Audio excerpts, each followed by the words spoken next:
Let me direct also the committee secretary to acknowledge your resource persons for today. Thank you, Mr. Chair. Good morning. Good morning, Senator Padilla. For the briefing on the FY 2026 proposed budget of the Commission on Audit and the Civil Service Commission and the Career Executive Service Board, we would like to acknowledge our resource persons. From the Commission on Audit, we have Chairperson Gamaliel Cordoba together with Commissioner Douglas Michael Malilin, Assistant Commissioner Alexander Juliano, Assistant Commissioner Martha Rosana Sese, Assistant Commissioner Adela Dondonilla, Assistant Commissioner Fortunata Rubico, Assistant Commissioner Lorna Cabotchan, Assistant Commissioner Joel Estolatan, Assistant Commissioner Brasilo Sabaldan, Assistant Commissioner Nilda Plaras, Assistant Commissioner Lucila Isidro, and Assistant Commissioner Roy Ursal. For the Civil Service Commission or CSC, we have Chairperson Marilyn Yap together with Commissioner Ryan Alvin Acosta, Commissioner Luis Mainrado Pangulayan, Assistant Commissioner Ariel Ronquillo, and Assistant Commissioner Judith A. Dongalio Chicano. For the Career Executive Service Board or CSB, we have the Executive Director Maria Marcy Cosare Ballesteros. For the Commission on Audit Auditors of CSC, we have Ms. Florence Villaluz and Mr. Levin Alacon. For the CESB, we have Ms. Ana Lisa Galindo. The auditors for COA are Ms. Edwina Doliente and Ms. Marciana Acoba. We are still waiting for the representatives of DBM, but DBM will be represented by Director Elena Brillantes and Director Lulu Vispo. Thank you, Mr. Chair. Thank you, Committee Secretary.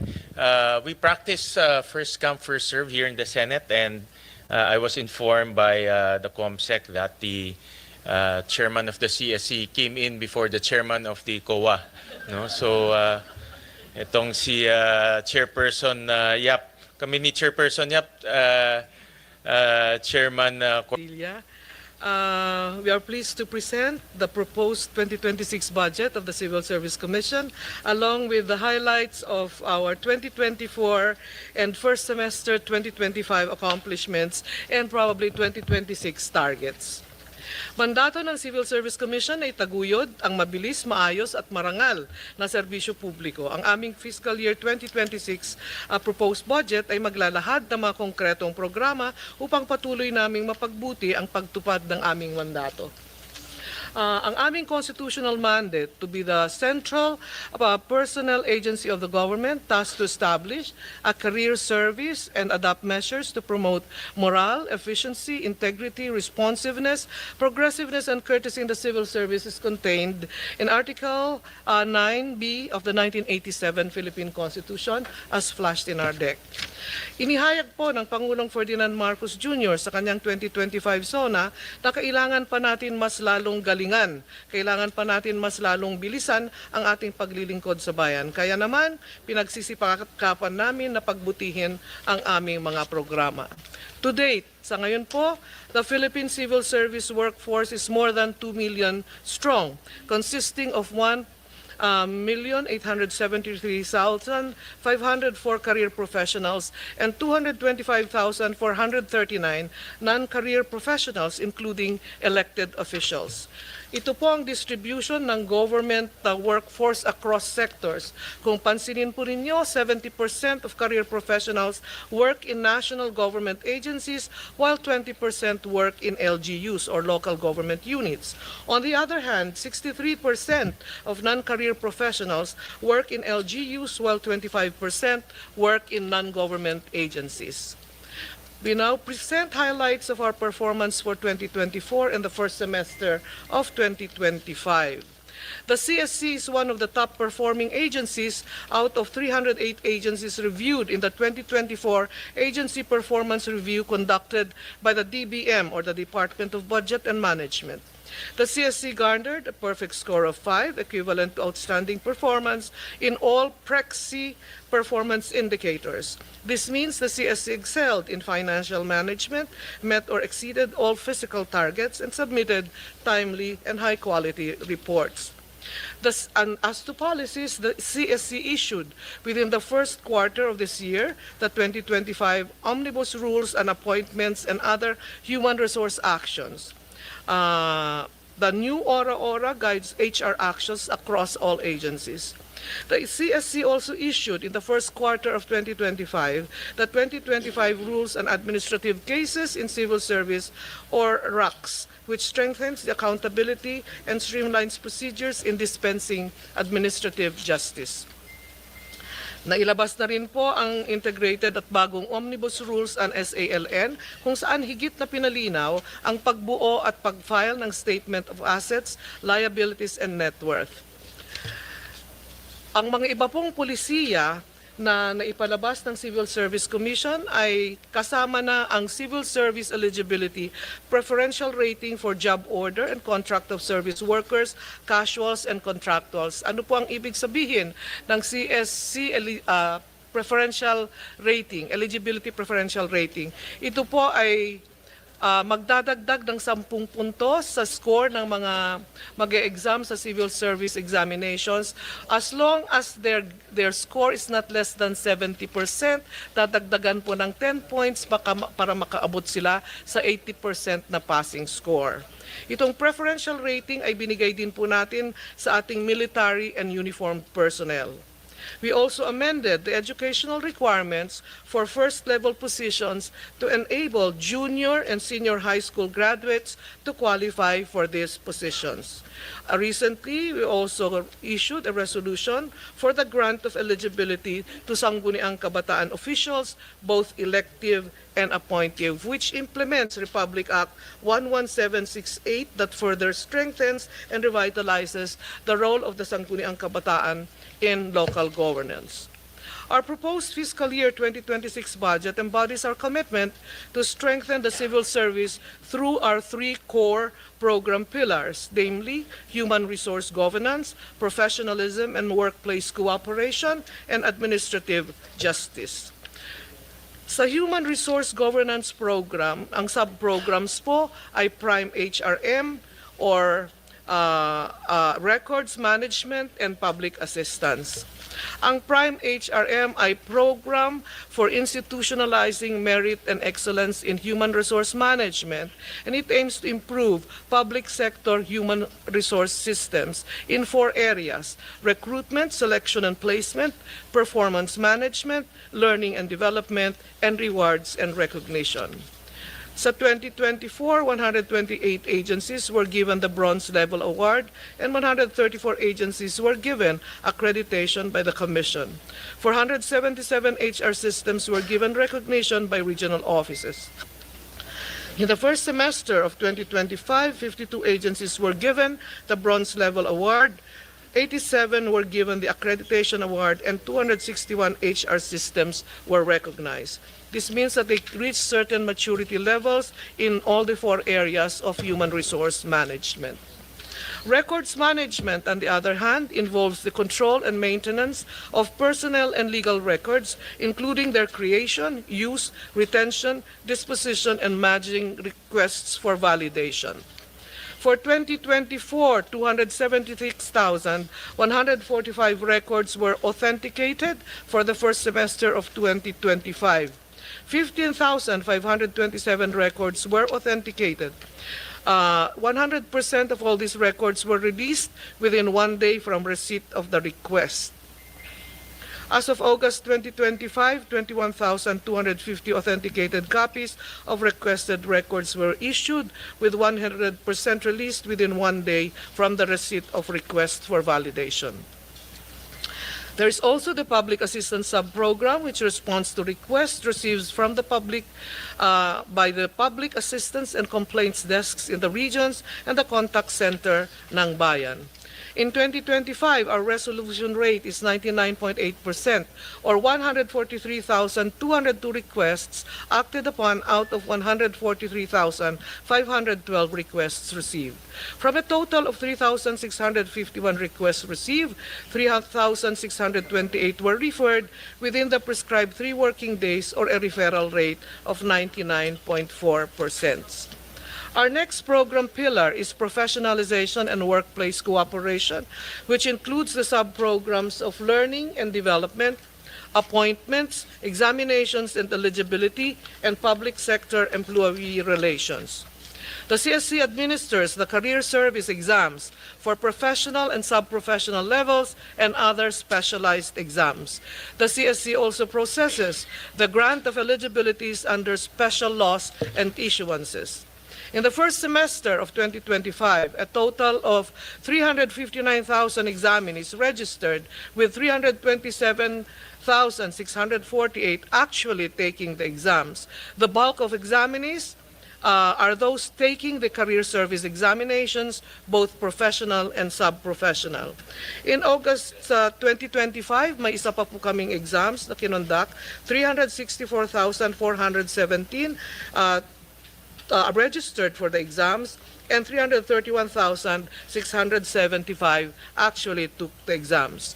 We also administered specialized examinations such as the fire officer, penology, local treasury, and foreign service exams. For the semester of 2025, 5,536 candidates took these specialized examinations. In 2024, 114,328 passed the career service exams. For the first semester of 2025, a total of 47,727 examinees passed the career service exams. Sa August exams po natin, ire-release ang results ngayong tanghali. 50,096 or 15.1% passed the exams out of 331,675 examinees. There are also different eligibilities granted under special laws and CSC issuances. In the first semester of 2025, 27,967 eligibilities were granted. In 2024, 52,465 eligibilities were granted. As of August 2025, 37,235 eligibilities were granted under special laws and issuances.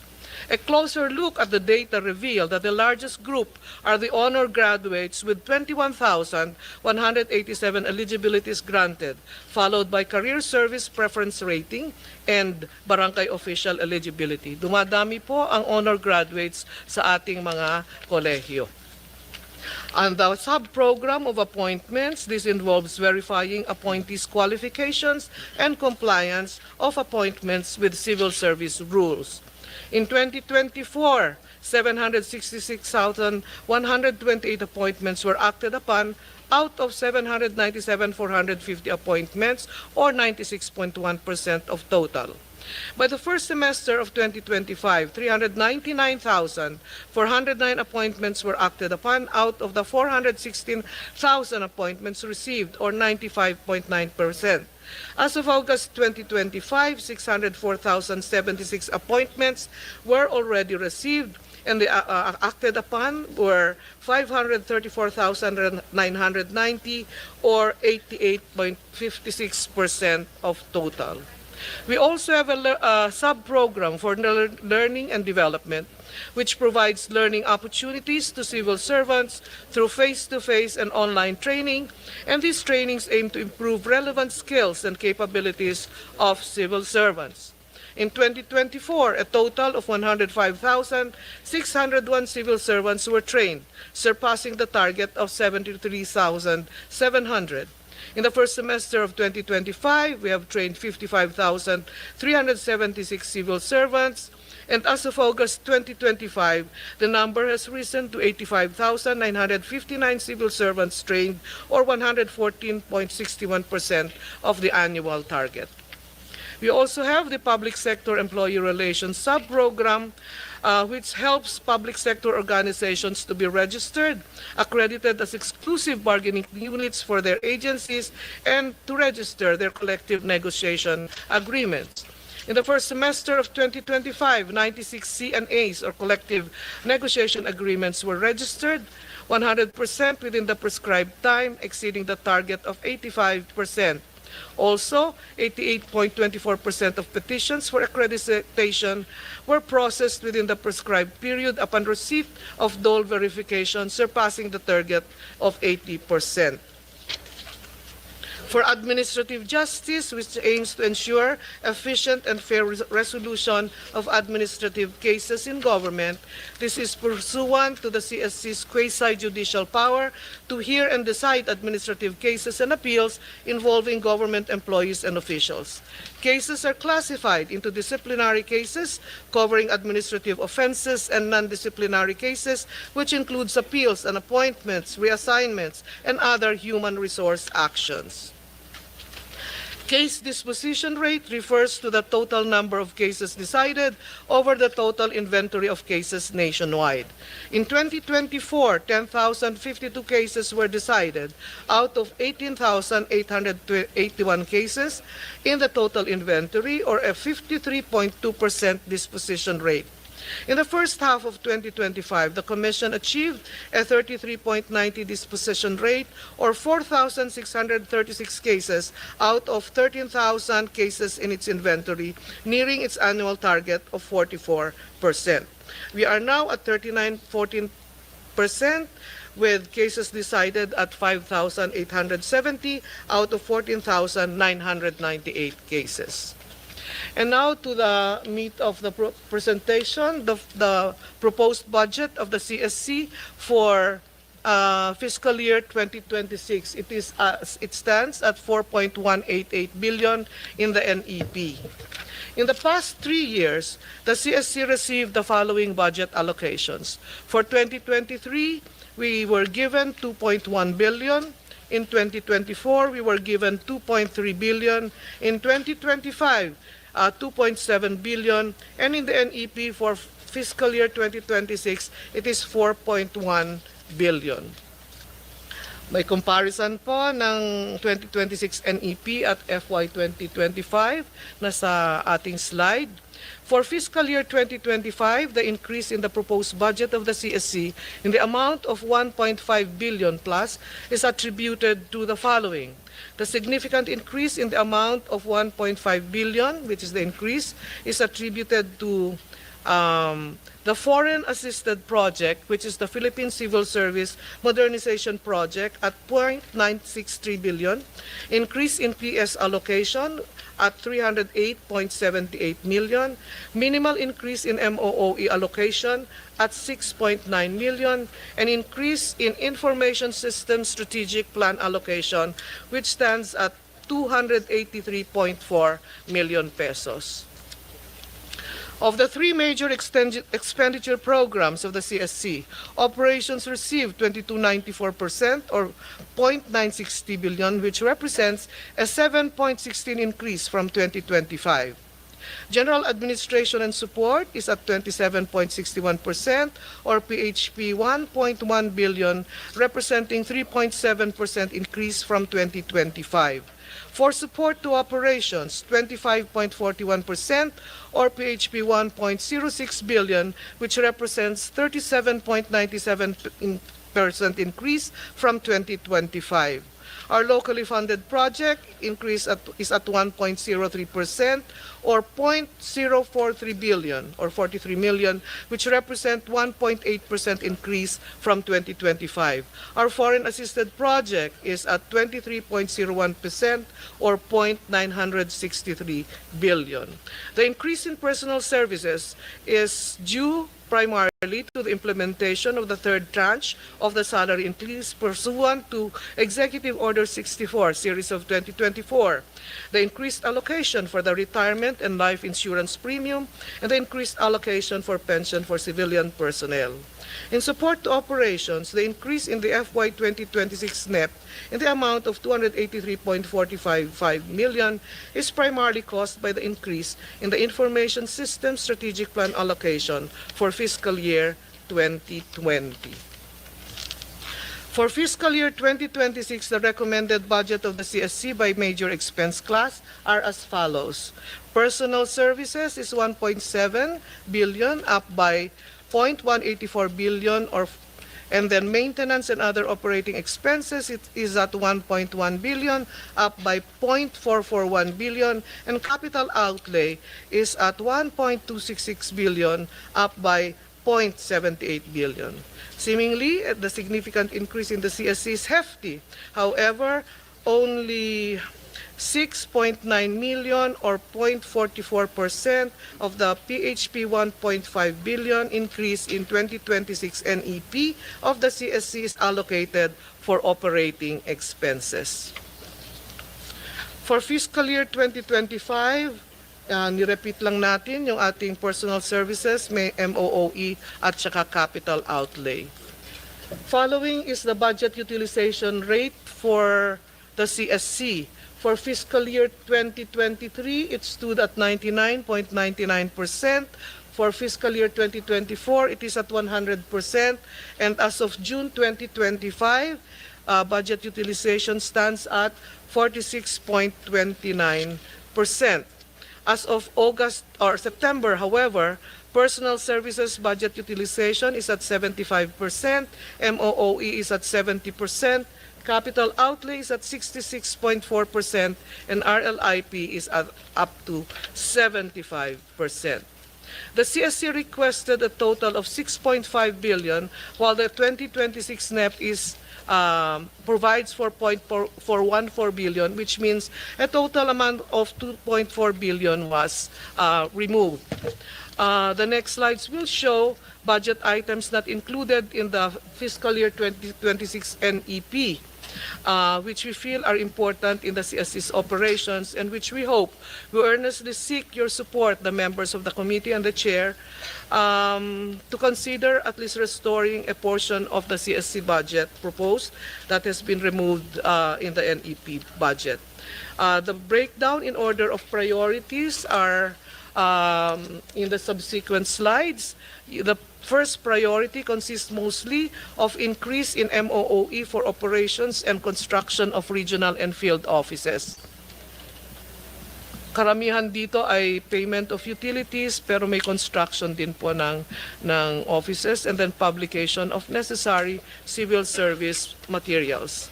Ang priority number 2 ay salaries of our job order and contract of service workers, which we consider essential for the delivery of our services. And then priority are 3 and 4 are purchases of utility vehicles to replace those that are beyond economic use. Our priority, these are more or less listed already in the slides, which will provide the members of the committee. For the 2026 targets, these are our highlights. For Prime HRM, we will target a minimum of 129 agencies to be awarded bronze, silver, or gold. We will target a minimum of 132 agencies to be accredited and 459 HRM systems to be recognized. In records management, we will maintain a 100% on-time issuance rate for authenticated HR records. In public assistance, we will act on a minimum of 90% client requests received through the contact center ng Bayan and public assistance desk. For the examinations, we will be increasing the slots for various civil service eligibility examinations higher by 42,000 than 2025 number of slots for a minimum of 550,000 slots for 2026. For the appointments program, we will act on at least 86% of appointments received. And for learning and development, we will target the training of a minimum of 85,000 civil servants.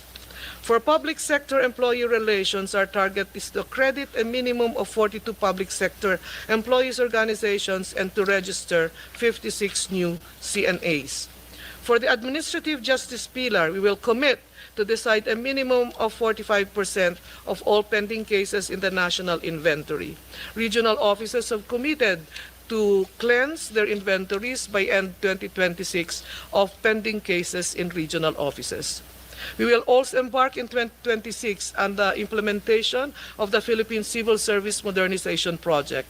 For the end year 2025, we are preparing the groundwork for this implementation.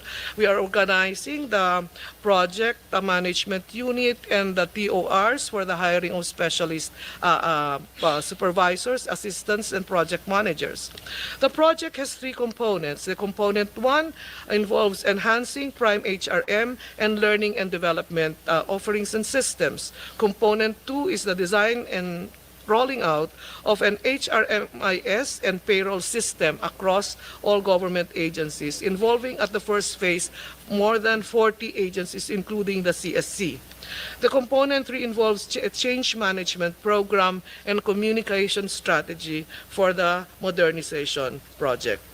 The key deliverables for 2026 is the training of human resource management officers and their certification, a continuing HRMO certification program for HRMOs, and we will also be embarking on the recruitment and training of additional assessors to expand the pool of human resource management officers, assessors, and assistants. We will also be digitizing all HR records nationwide as basis of the digitalization required by the HRMIS and payroll system, and we will have an implementation of the new inventory of government human resource system. System development of HRMIS and payroll system begins also in the first quarter of 2026. This is an overview of what we intend to do for 2026. We have just concluded the 125th anniversary of the Civil Service Commission, albeit successfully, and we hope that as we go ahead, we will be faithful to the new slogan or rallying call of the Civil Service Commission. Ang bawat kawani ay gawing lingkod bayani na may puso, dangal at galing para sa bayan. Maraming salamat po. Thank you, Chairperson Marilyn Yap. Let's continue with the presentation of CESB so that we'll tackle the civil service group in one go. So we recognize Executive Director Ballesteros. Thank you. Good morning, Honorable Senator Win Gatchalian and Honorable Senator Padilla. I'm pleased to present the budget proposal of the Career Executive Service Board for the year 2026.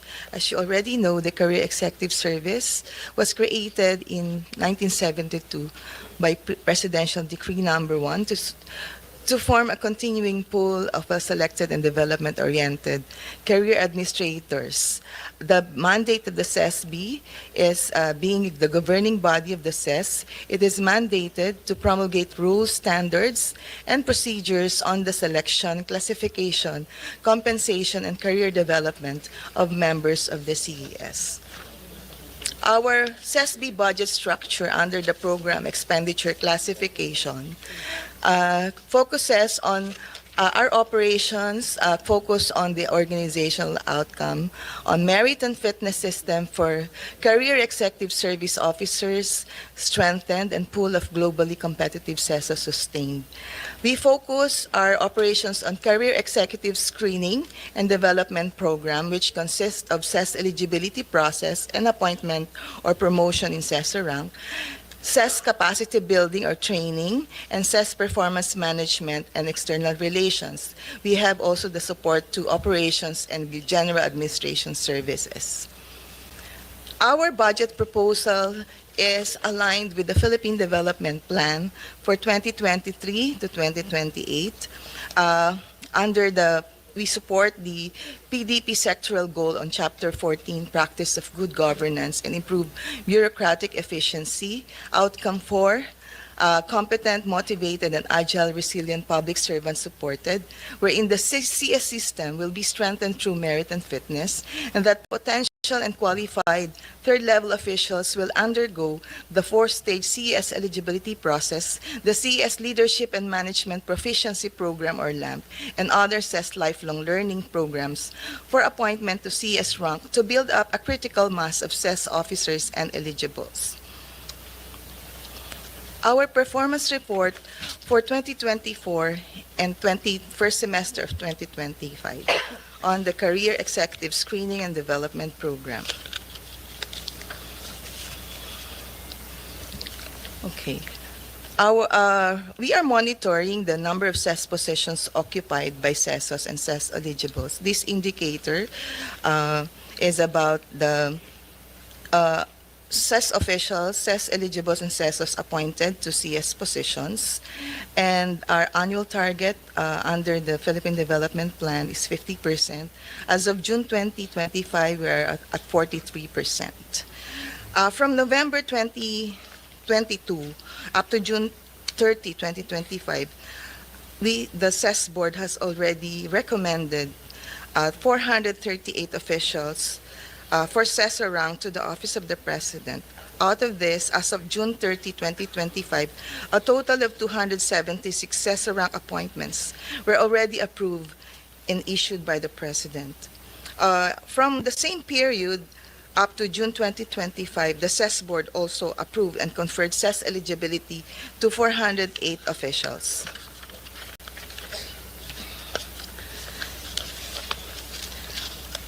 For 2025, our annual target of 100%, meaning 75 out of the target of 74 officials with complete requirements recommended for CESO rank appointments, 74 have already been recommended for CESO rank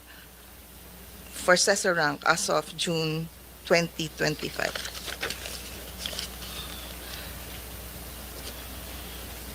Next slide. Yes. Okay.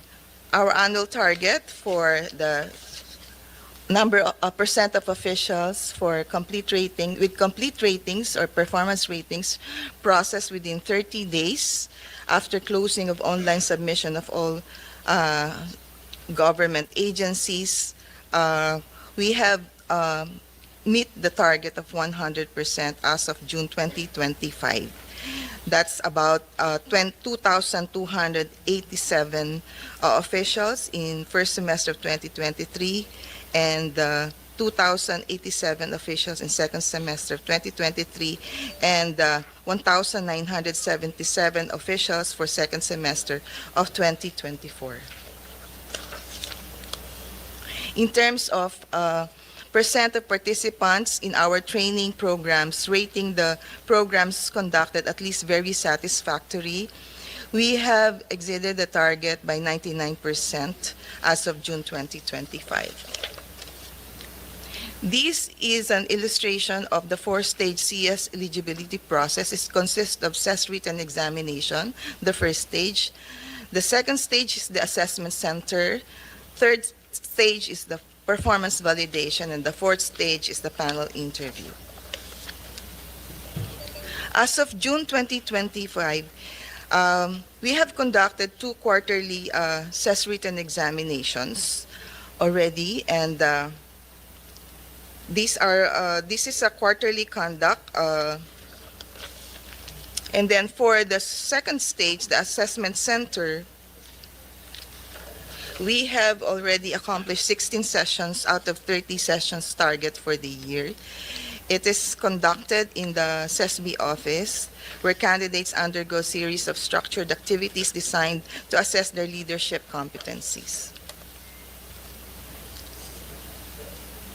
For the performance validation, out of the annual estimated AC passers who are for performance validation, the CES board has already conducted 93 validation of 93 candidates as of June 2025.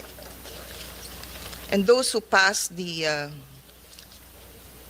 third stage, which is the performance validation, we have already interviewed 80 candidates as of June 2025.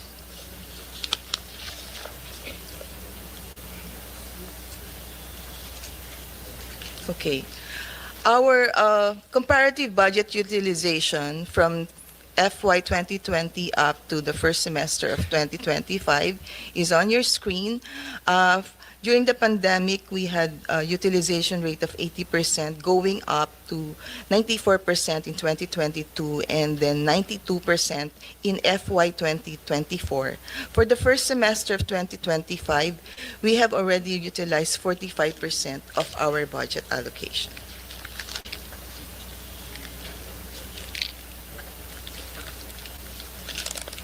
Okay. Most of our big learning events will be conducted in the second semester. So for our catch-up plan for the second semester, We are, for general administration support services, we are to conduct learning and development trainings and utilization of our conduct of ISO recertification, mid-year performance assessment, year-end performance assessment, and publication of policies issues, procurement of ICT supplies. For the CES eligibility process, we will utilize the remaining balance of 2 million, 2.0 million to conduct 12 assessment center sessions, conduct 2 more quarterly written examination, performance validation of CS candidates and panel interviews, and the conduct of validators orientation and targeted selection interview trainings for our validators and assessors. We will also conduct for the second semester, it's almost done already. We have to conduct 3 batches of 1 Saldiwa and 2 Gabay. These are the courses under our Leadership Management Proficiency Program, Public Leaders Summit, the 3rd and 4th quarter Human Resource Managers Fellowship Meeting, CES Lifelong Learning for Leadership Congress, and CES Executive Wellness Programs. Okay, for the performance and management and external relations, we will be utilizing the remaining budget of 7 million to conduct preparatory activities and screening and evaluation of our Presidential Gawad CES and Leadership Excellence Award, conduct of the CES Congress in November, conduct of our printing and publication of our public managers and other publications of the CES Board. Our proposed budget for 2026 amounts to 106 million, 6.6 million under the NEP or National Expenditure Program, consisting of 49.5 million for personal services, 0.630 million for capital outlay, and 56.4 million for MOE. This consists of our personal services of 49 million, which is an increase from the previous year's budget by 26%. And then for the MOE, we have 56 million, which is a decrease, reduced by 0.9% from the previous year, and our capital outlay of 0.63 million with an increase of 26%.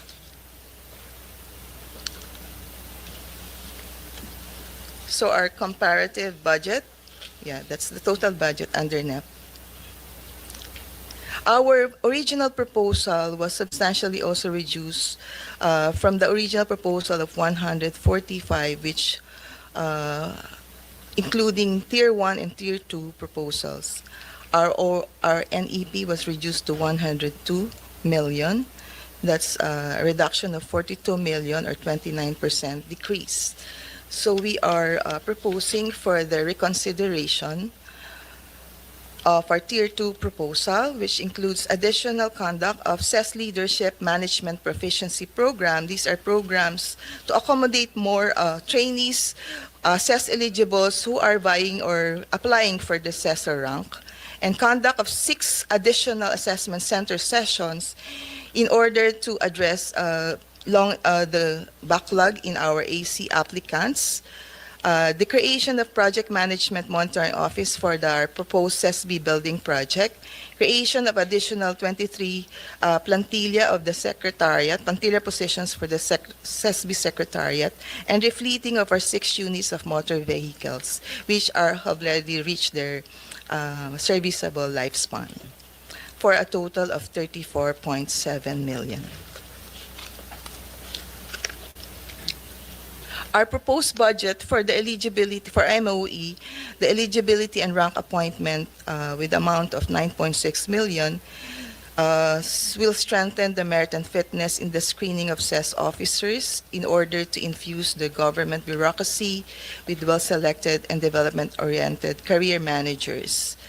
So, as mentioned, we are And in 2026, we will continue conducting our quarterly nationwide CES written exam, increasing our assessment center sessions from 24 to 30. And for the candidates who pass the AC will undergo performance validation and then panel interview and conduct of trainings more to train more assessors and validators and panel interview. And also the operating expense for the processing of our rank appointments of our officials.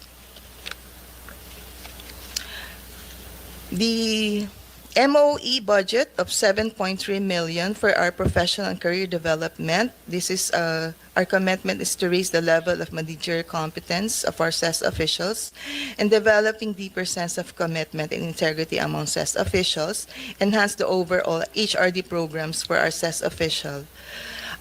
This will include also the conduct of 3, and if our proposed reconsideration will be approved, to conduct 4 Saldiwa and Gabay courses, conduct of executive leadership programs such as the CES Conclave, and then next slide, CES Public Leaders Summit, quarterly human resource managers meetings and learning sessions, wellness camp, and annual CES lifelong learning for Leadership Congress.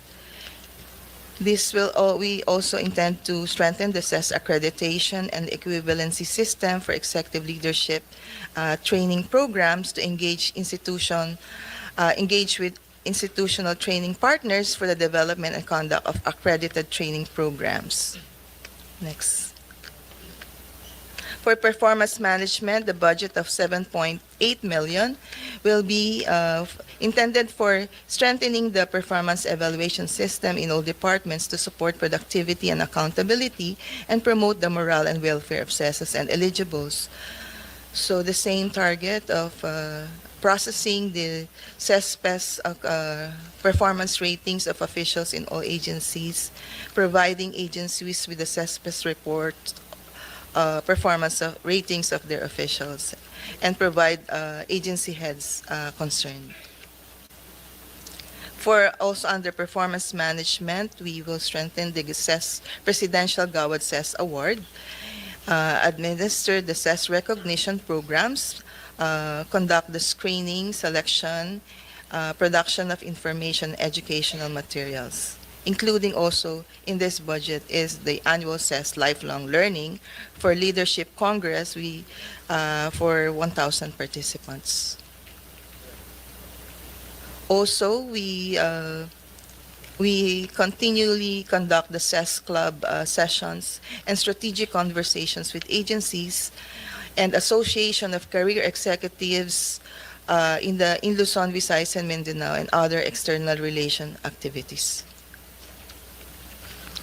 For policy and planning, we intend to enhance the policy-making processes with a budget of 1.8 million, revisit existing CES policies and formulate new CES policies as instructed by the CS Governing Board, respond and provide legal opinion assistance to for personal management concerns involving the CES, and regularly monitor the CES occupancy and plantilla information of various government agencies, and also maintain our ISO certification. Next slide. Yes, we will continue the implementation of our approved ISSP with a 10.3 million budget to maintain the online services in our CESB website, the online CESPES, training events, learning management system, and online applications, develop a web mobile application, and also enhance or engage and deploy our executive profiling and CES plantilla monitoring for all agencies, and records management and archiving. For general administration support services, 19.4 million, including our optimizing the financial, material, and human resource services, including maintenance and operating expenses for CES Resource Center. for COA findings in 2024 and recommendations. These are the COA findings in 2024. To require the members of the GFPS to attend the GAD-related seminars. This is already implemented. We have conducted trainings of our focal point system and even all the other members of the CSB Secretariat on GAD-related seminars, and designate GAD focal person responsible for compliance with all GAD-related reporting requirements. This is already implemented. Request the COA, GAS, for work around with the rollout activities of the gas and e-budget system. Our finance unit have already undergone the gas training with COA, and the IT group was also deployed or deploy the system in our computer system to roll out the gas. To submit the complete set of monthly and quarterly financial reports and the monthly bank reconciliation statements, together with all the supporting documents to the audit team within the deadline set pursuant to the GAM for NGAS. The CSB accounting and finance team has already also attended, as I mentioned, gas training to enhance the operational efficiency and timely compliance with the reportorial requirements. And the gas has been successfully installed and is set for full rollout in the fourth quarter of this year. Included in our 2026 budget proposal is the expansion of additional plantilla for the accounting unit of the CSB Secretariat. So on the securing of permanent committee resolution authorizing CSB to maintain a revolving fund, the CSB maintains a copy of the minutes authorizing the maintenance of the revolving fund, minutes of the meeting of the permanent committee. However, the COA reiterated the need for a permanent committee resolution. Accordingly, we have submitted formal letter of request to the permanent committee requesting the said resolution, and we are currently awaiting its decision. The technical working group of the permanent committee already met and tackled this request, and they're convening the permanent committee on a schedule to be announced within the year, we expect, for the committee to issue the requested resolution. Require the GFPS to prepare and submit the annual GAD plan and budget to the PCW for endorsement and submit a copy to the audit team within the working days of receipt. So we have already trained newly designated employees to ensure the timely submission of our annual GAD plan and budget.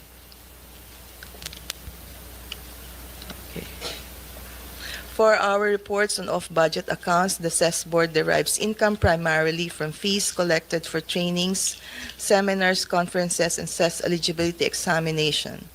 This is authorized under CSC resolution numbers 90536 and 9731, both issued in 1990.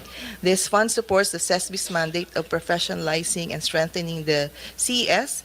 Following in the screen, we have the actual utilization of the CESB for the following purposes: the CES eligibility process and appointment to rank, CES capacity building, CES performance management, and CES general management and supervision, for a total of 31.8 million in 2024 and 5.6 million as of June 30, 2025. Awards and notable accomplishments. Well, for the 5 consecutive years, and as of late, the 2024 financial statements, we received the unmodified opinion from the Commission on Audit. We obtained also a 4.6 overall rating on our agency performance review for FY 2024 from the Department of Budget and Management, a very satisfactory rating. And we also were cited for 0 negative feedback on CSB service delivery for FY 2024 by the Civil Service Commission's Contact Center ng Bayan. We have also been recognized as one of the outstanding accounting offices for 2024 for the 4th consecutive year by the Association of Government Accountants of the Philippines.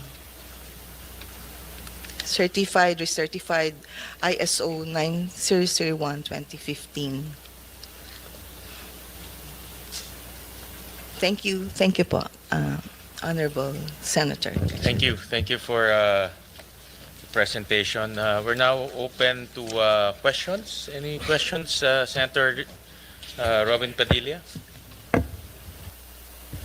Maraming salamat po sa ating tagapangulo, kay Senator Einstein. Magandang umaga po sa ating mga panauhin pangdangal. Mga mahal naming taga-commission ng civil service, meron lang po akong mga maiksing katanungan patungkol lang po sa ngayon po kasi pinagdiriwang po natin ng Indigenous Peoples Month ngayong Oktubre. At yan pong ating mga IPs, sila po yung may tuturing nating mga kayamanan ng ating bansa. Bagamat sila po ay napapabayaan, pero madalas ay binibigyan ng karangalan natin sa salita. Pero pagdating po sa gawa, medyo kulang. Katulad po ng pagbawas ng budget nila, lahat, maraming bagay. Ngayon po, ang aking pong ilalapit sa inyo, una ko pong katanungan, ano po ang puso ng Civil Service Commission sa ating mga IPs?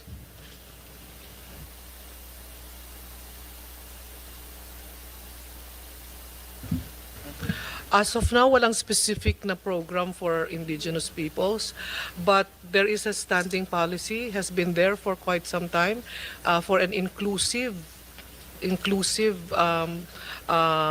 policy in terms of recruitment, training, and all the rest of the other services of the Civil Service Commission. So they have access, they can be granted access to our learning programs. Available naman po, i-access lang natin sa ating website. But in terms of yung recruitment into government service, as always, as in all other groups in the country or other sectors, the requirements for entry into the government service will still apply.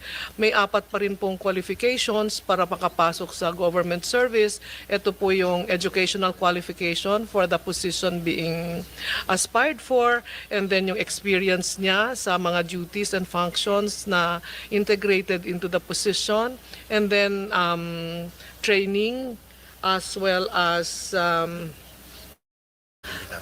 yung eligibility, appropriate eligibility.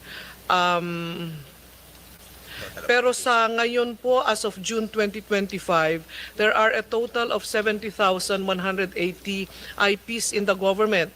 Out of 70,180, the majority or 57.60% of IPs are JOs and COs, meaning job orders and contracts of service, while 42.40% or 29,754 are with career and non-career position. In terms of gender, there are more female IPs employed in government with 57.60% out of the total 70,180, while 42.40% are male IPs. Opo. Napakaganda po na malaman namin, no, na ganyan po yung pagmamahal po ninyo sa ating mga IPs. Familiar po kayo sa IPMRs? Yung tinatawag po natin, opo. Familiar po kayo sa kanila? Yes, Opo. I have been studying and working in regard to indigenous peoples, beginning with the legislative proposal before for IPRA. I've been working for indigenous peoples for quite some time po already, Senator. Opo, marami po kasing lumalapit po sa amin kasi ako po din po ang chairman po ng cultural minorities. Opo. Opo. Mahaba na po itong 4 na taon na po sila na naglalabi sa amin patungkol po doon sa mga IPMRs kasi alam naman po natin na sila ay hindi elected sa ating eleksyon, pero elected sila doon sa kanilang lugar, opo, Yes. kanilang community. Sila kasali sa local government. Opo, sila po ay nagre-represent sa mga local government noong kanilang lugar. Opo. Kung halimbawa, kung ano po yung mga ginagawa doon sa sanggunian na panlalawigan o doon, sila po yung nag-represent ng kanilang komunidad. Opo. Ang kanila pong termino ay lumalabas lang na 3 taon. Opo. Tama po kayo, no? Sila naman ay nandoon po sa nakapagtapos, sila po yung may educational, no? Sila po lahat ng hinihingi po ninyo ay nandoon sa kanila. Pero meron po silang isang bagay na hindi po nila makuha. Opo, ito po yung tinatawag natin na career service eligibility. Opo. Yun po ang problema. Opo. Actually, meron pa nga po kaming panukala, pero para po sa akin, kung madadaan naman natin to sa usapan sa inyong civil service resolution, bakit pa natin pag-aaksayahan ng budget ng bayan, paghihiringan pa, pag-uusapan pa, di ba po? Kung pwede naman po ninyong, sabi nyo nga po kanina, inclusive, ano? Dapat inclusive ang gobyerno natin, lalong-lalo na po sa mga katutubo, ano? Dahil alam naman natin na kanila naman itong Pilipinas bago tayo nagsidatingan dito. Opo. At tanggap natin na special sila. Opo, very special sila sa atin, ano. Yung po ba na kasi parang sinasabi dito sa sanggunian, meron po kayo dito sa sangguniang member eligibility, sabi po dito ng RA 10156, kailangan 6 years. Opo, kasama po sila doon, hindi ba po ma'am? Opo, kasi hindi nga comparable. Opo, kasi uma-attend po sila niyan, sila yung nag-represent ng komunidad nila. Opo. Ang hinihingi po nila sa akin, 4 na taon na po ito. Magmula po nung ako ang humawak, ano. Inihingi po nila na baka pwedeng sila ay pagka maka 3 years na, sila ay eligible na. Senator, I think that's a very important suggestion, but yung pong limitations po kasi yung special eligibility po ito. Wala na po itong exam. Special eligibility for Opo. sanggunian officials and then sangguniang kabataan officials. Sa sangguniang kabataan is 3 years lang ang kailangan. Sa sangguniang panlalawigan or panglungsod is 6 years. Opo. Ang kailangan lang po siguro kasi batas po tong mga ito. Yun nga po. Nakatali po ang kamay namin. I think we should propose a law na including them into the stream. Kaya nga, yun po Yes. ang problema. Pag loan, tagal, ma'am. Hindi po ba pwedeng dumaan sa civil service resolution lang? Wala rin po kaming leeway. However, kung mag-e-exam po sila, we will explore the possibility of providing them the CS preferential rating.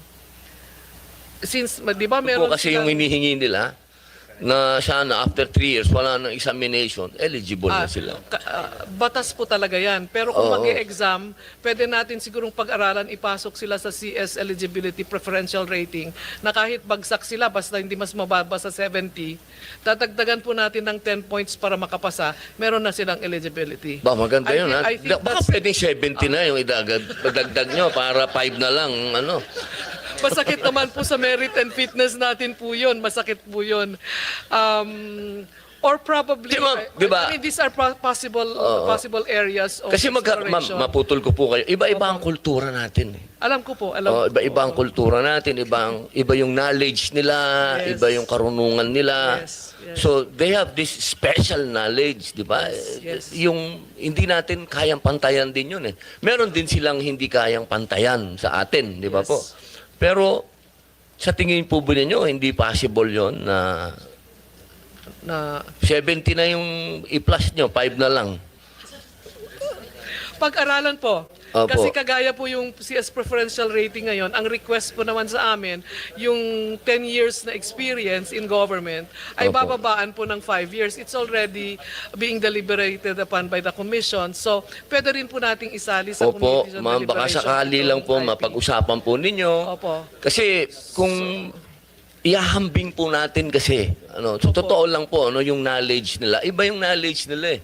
Iba po yung karunungan nila, iba yung experience nila. Baka lang po kasi kung batas, ma'am, ang tagal kasi 4 na taon na po ito hindi po nakakarating sa floor. Opo.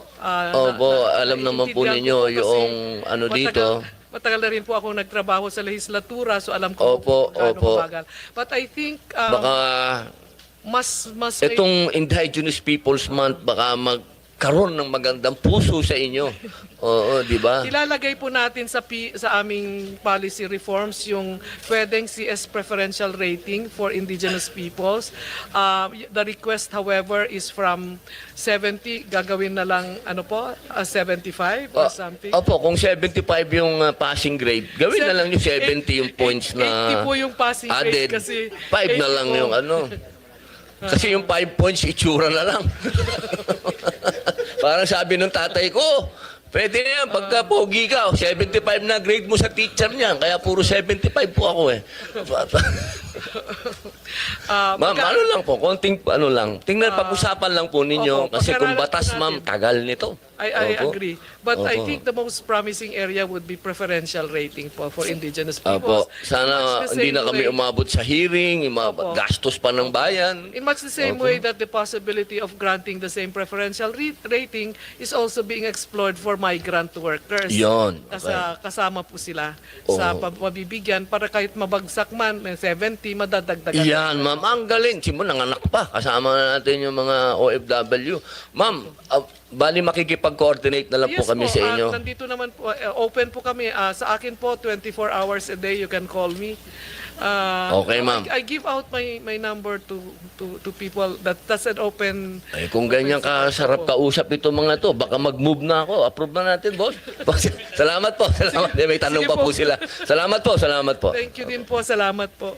Thank you, Senator Robin, for those very important questions, especially making sure that the government functions with inclusivity in mind. No? So mahalaga ho talaga yan. So I have a few questions. I'll start off. Yes, Let sir. me recognize Senator J.V. Arcito, who's here with us to discuss the budgets of CSC and COA. Opo. So, may mga questions lang ako, Chairperson, but I'll start off with some policy questions. CSC's concerned with the morale of the bureaucracy. Tama po ba? Opo. So meaning dapat always mataas ang moral ng bureaucracy. No? In many ways, di ba? Across the board. Also, to increase the morale, we can approach it in many ways. Yes, no? sir. Yes, sir. Through promotions, through salary, through benefits, so all of Rewards and those, through rewards and recognitions. So, but also through tenure. Yes. Tama. Yes, sir. So tenure is another form of making sure that the morale is always high, High, diba? yes, sir. Kasi kung may tenure ka, assured ka na may trabaho ka every day, Yes, diba? sir. So I'm on your slide, itong page walang page lang to, total human resource in the bureaucracy. Opo. Can you flash that, Comsec? First slide, I think. Government workforce. Yung government workforce. Nakita ko kasi dito, can you flash that? Wala akong malaki. Comsec. Total human resource in the bureaucracy. So, ang total field positions is about 2 million. Yes. And the GOs and COs is 119,000. 990. Sorry, 919,000. Opo, opo. No? So, that's one, kung isusuma mo lahat yan, that's close to 3 million. Of which 1/3 is GOs and COs na walang security of tenure. Tama? Wala po. Wala po. Buti wala ho dito si Senator Joel Villanueva. Yan ang passion niya. No? Every year, ito ang kanyang tinatanong at binabantayan because he's very concerned with yung mga job order and contract of service natin. And I see this across the board in our bureaucracy. Nung rini-review ho namin yung budget ho natin, we always see this in many of the budgets of the different agencies, yung unfilled positions. Yes. No?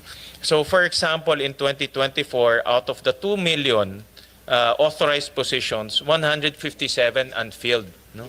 So that's almost 10%, no, of the total bureaucracy. And then nakikita namin sa iba-ibang agencies, may mga 50% of their authorized position unfilled. Na for example, sa Bureau of Treasury, 52%, sa Department of Finance, 53%, sa ano pa ba itong matataas? Bureau of Customs, 37%, pero yung 37% nila, 2,000 employees ang unfilled. Sa BIR, 27%, but pero pag ginawa mo yung absolute numbers, that's 5,800 positions unfilled. So ang nakikita rin namin trend, no, in the budgeting, pag nagre-review kami, mataas yung unfilled nila, pero kung tumataas yung kanilang professional services expense under the MOE. So ibig sabihin, kumukuha sila ng GO at COS, di ba? So parang para sa akin, counterintuitive yun. Meron ka unfilled, pero kumukuha ka ng GO at COS. Di ba? Dapat i-fill up mo na lang yung iyong authorized para may security of tenure. That will improve morale. That will also make them CES eligible. Di ba? Kung kukuha sila ng examination. At ang importante dyan, yung benefits, makukuha nila. No?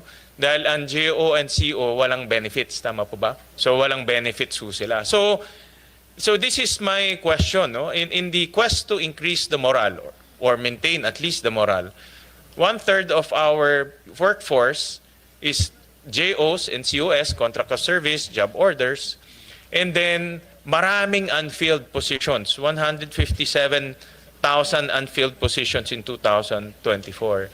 So, can I get your opinion on this, Chairperson Yap? Kasi meron tayong, ang goal nyo is to increase morale, pero hindi naman natin na-achieve yan dahil mataas ang unfilled at mataas ang JO and CO.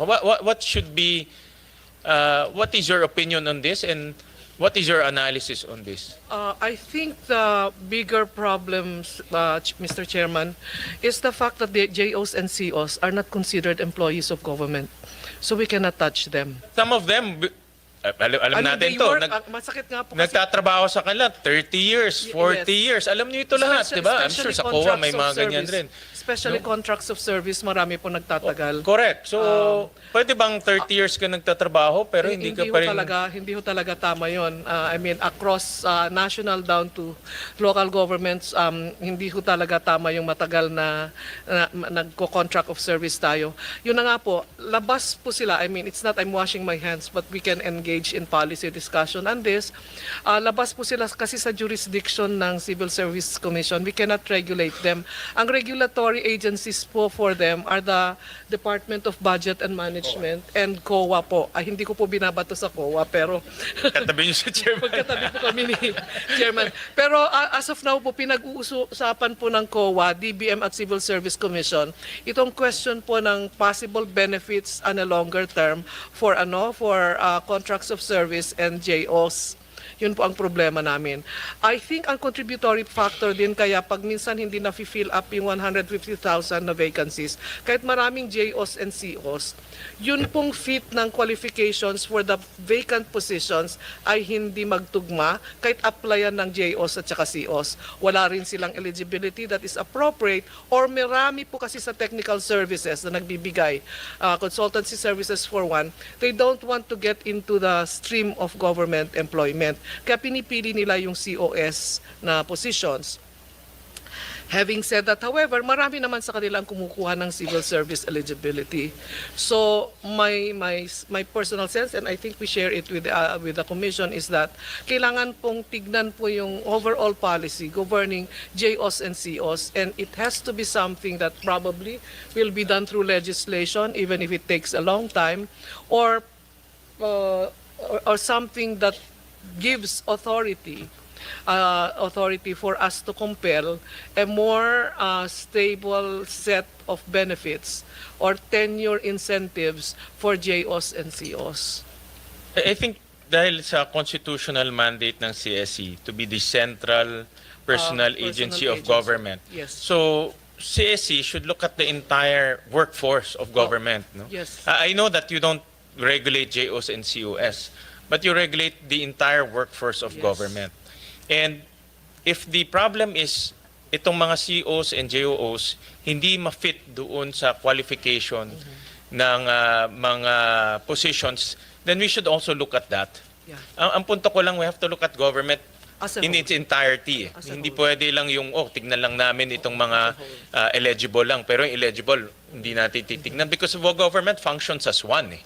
Yes. Isa lang ang kanyang function. And I- alam ko, marami talaga tayong mga, sayang wala Senator Joel, no? But meron siyang data na iba, 30 years, 40 years. Ang tagal na, nag-retire na sila. GO pa rin, COS pa rin. Opo. And then nag-a-apply naman sila pero hindi naman nakakapasok doon sa eligible. So we have to look at that in its entirety. That's the reason also for the preferential rating for JOs and COs para madagdagan yung kanilang opportunities to get in. But more than that, I think is the idea of yung wala kasi silang employment status kaya hindi mo maano.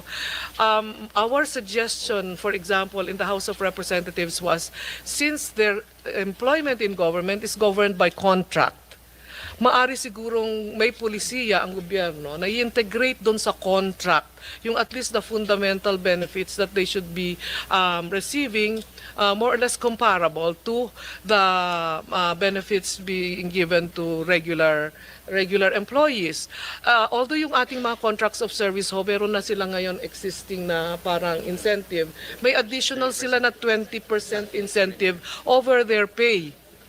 Kaya marami din po kung mas gusto ang COS kesa pumunta sa regular plantilla position.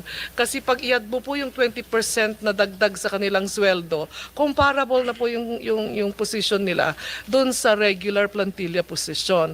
So the whole idea or this whole situation about JOs and COs requires an overall policy review. But in the meantime, I think the most immediate we can do is yung to look into the contractual provisions, and I think not by law, but it can be integrated by executive order probably, or the LDBM order, that a basic set of benefits should be given to them that is comparable, and then probably the idea of more stringent implementation of provisions and a limited hindi sila pwedeng magtagal ng 10 years or 20 years or 30 years na ano.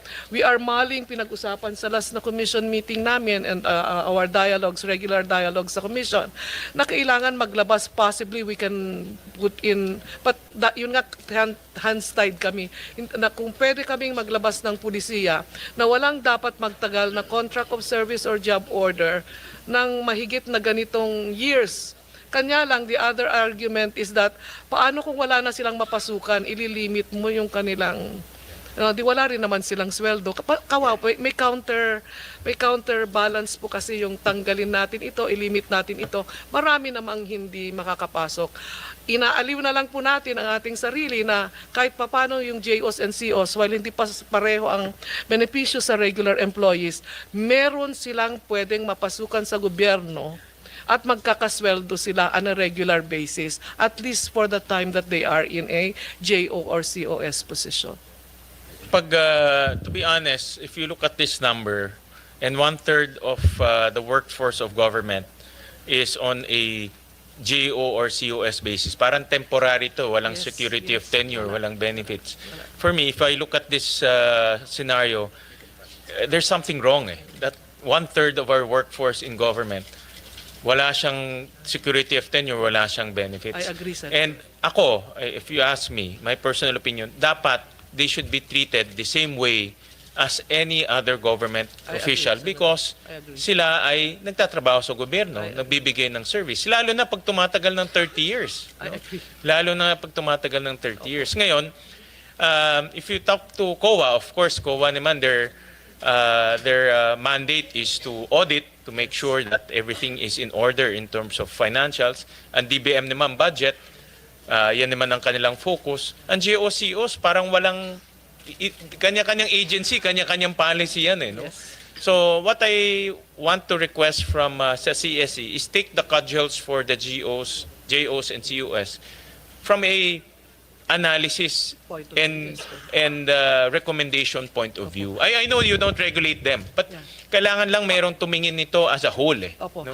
Yun po yung inputs namin dun sa dialogue with COA and DBM, how to deal with this condition of JOs and COs. And then can you submit to us your recommendation, no? A Sige policy po. recommendation. If Sige we po. need a law, then we'll do a Sige law. po. We will no? do that, If you kung kaya Chairman. ma-address, sabi nga ni Senator Robin, kung kaya through a policy issuance, mas maganda 'yon, no? We will do that, Through a Senator. policy, baka si presidente can issue an executive order, We 'di will ba, do para that, mabilis. Senator. But ang punto ko lang naman, itong 119,000, these are the people who fell Help off the us. cracks. Yes. Walang tumitingin sa kanila. Yes. No? Si Senator Joel lang actually.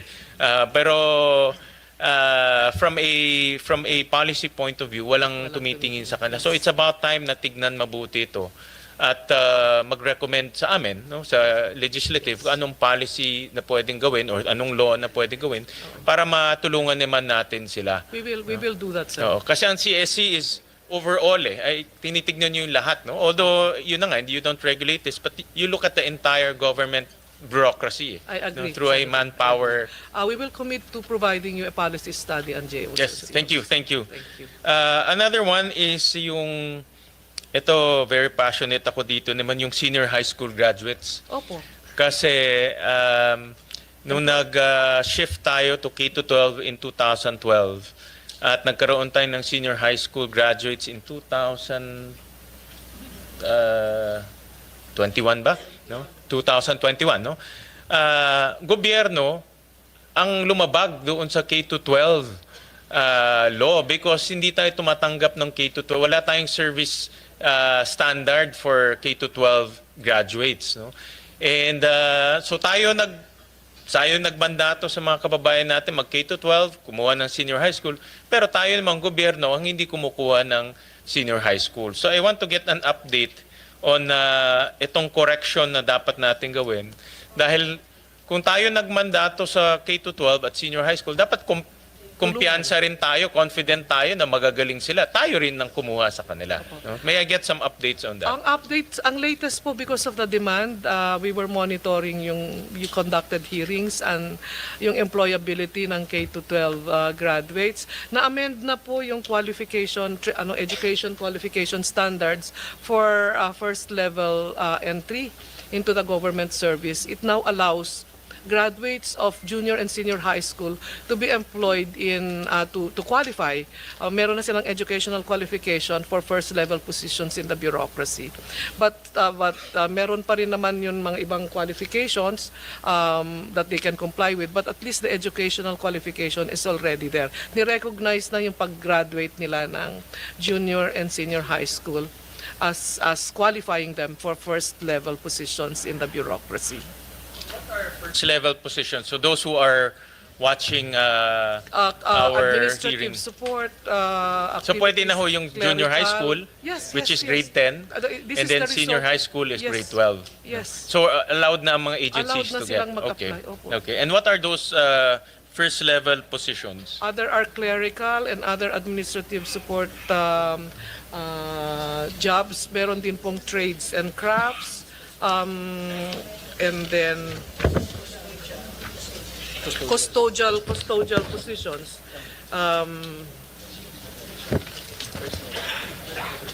Yeah. Crafts, trades, custodial positions, administrative support, clerical, di ba? Records, assistance support, mga ganong klase po Okay. ng trabaho sa first level. Kailangan ba nila mag-service civil service eligibility No, I don't. exam? Ang first level ay meron. Sub-pro, sir. Sub-pro. What is sub-pro? Sub-professional and then professional. First Okay. level, So opo. meaning hindi na nila kailangan mag civil service exam. Kailangan pa rin. Kailangan nila. Kailangan pa rin mag-sub-pro.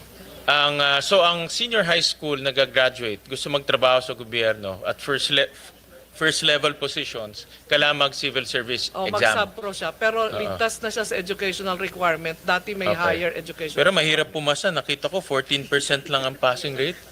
No? So, maraming mga side comments ho dito at tumatango. Let us put it on record na maraming nag-agree. Which is good. If you ask me, mas maganda na mahirap pumasa. Ibig sabihin, quality ang pumapasok kaysa maraming pumasa. Baka hindi quality. But I think 14% is really... But it has been... Maybe this is the tumataas na po. lowest. Tumataas na po because, I mean, in 2024, nakarating po tayo ng 17% preceded by about 5 years of 11%. Tumaas tayo ng 2024 ng 17%, nag-14% tayo ng 2023 and 2024. 2025, nag-15% na po ulit tayo. So mas mahirap pa maging abogado? Mas mahirap pang pumasa ng CSC kaysa maging abogado? Marami na pong nagsabi yan sa amin kasi po I think the difference is yung type ng exam. Sa pag-abogado kasi or teacher or engineer, focused po yung discipline na pag-e-examan mo. Yung ito lang, yung engineering skills na nag-specialize ka. Ito po kasi aptitude Pero ang workaround kasi niyan is magsi-COS siya. yeah. Tama? Yes, habang So doon tayo doon ang nagiging butas. yes. 14% nga ang pumapasa, marami bumabagsak. Ang ginagawa naman, magsi-COS route naman siya. OJ. So it defeats the purpose rin. Baka there's, from a policy, ang daming yes po dito. Pero Maraming nag-agree sa akin. I know. No, but ang ano ko lang, baka from a policy standpoint, you have to look at the workaround kasi baka naman nag-CCUS sila dahil hindi sila pumapasa, then it defeats the purpose of the civil service eligibility. Kasi yung fit po kasi ng kahit may eligibility ka, perong training, experience, wala ka nun. Yun kasi yung hindi nagmamatch yung qualification standards. And this is why also, kasi outdated na rin po yung qualification standards natin. Ang last review was 15 years ago.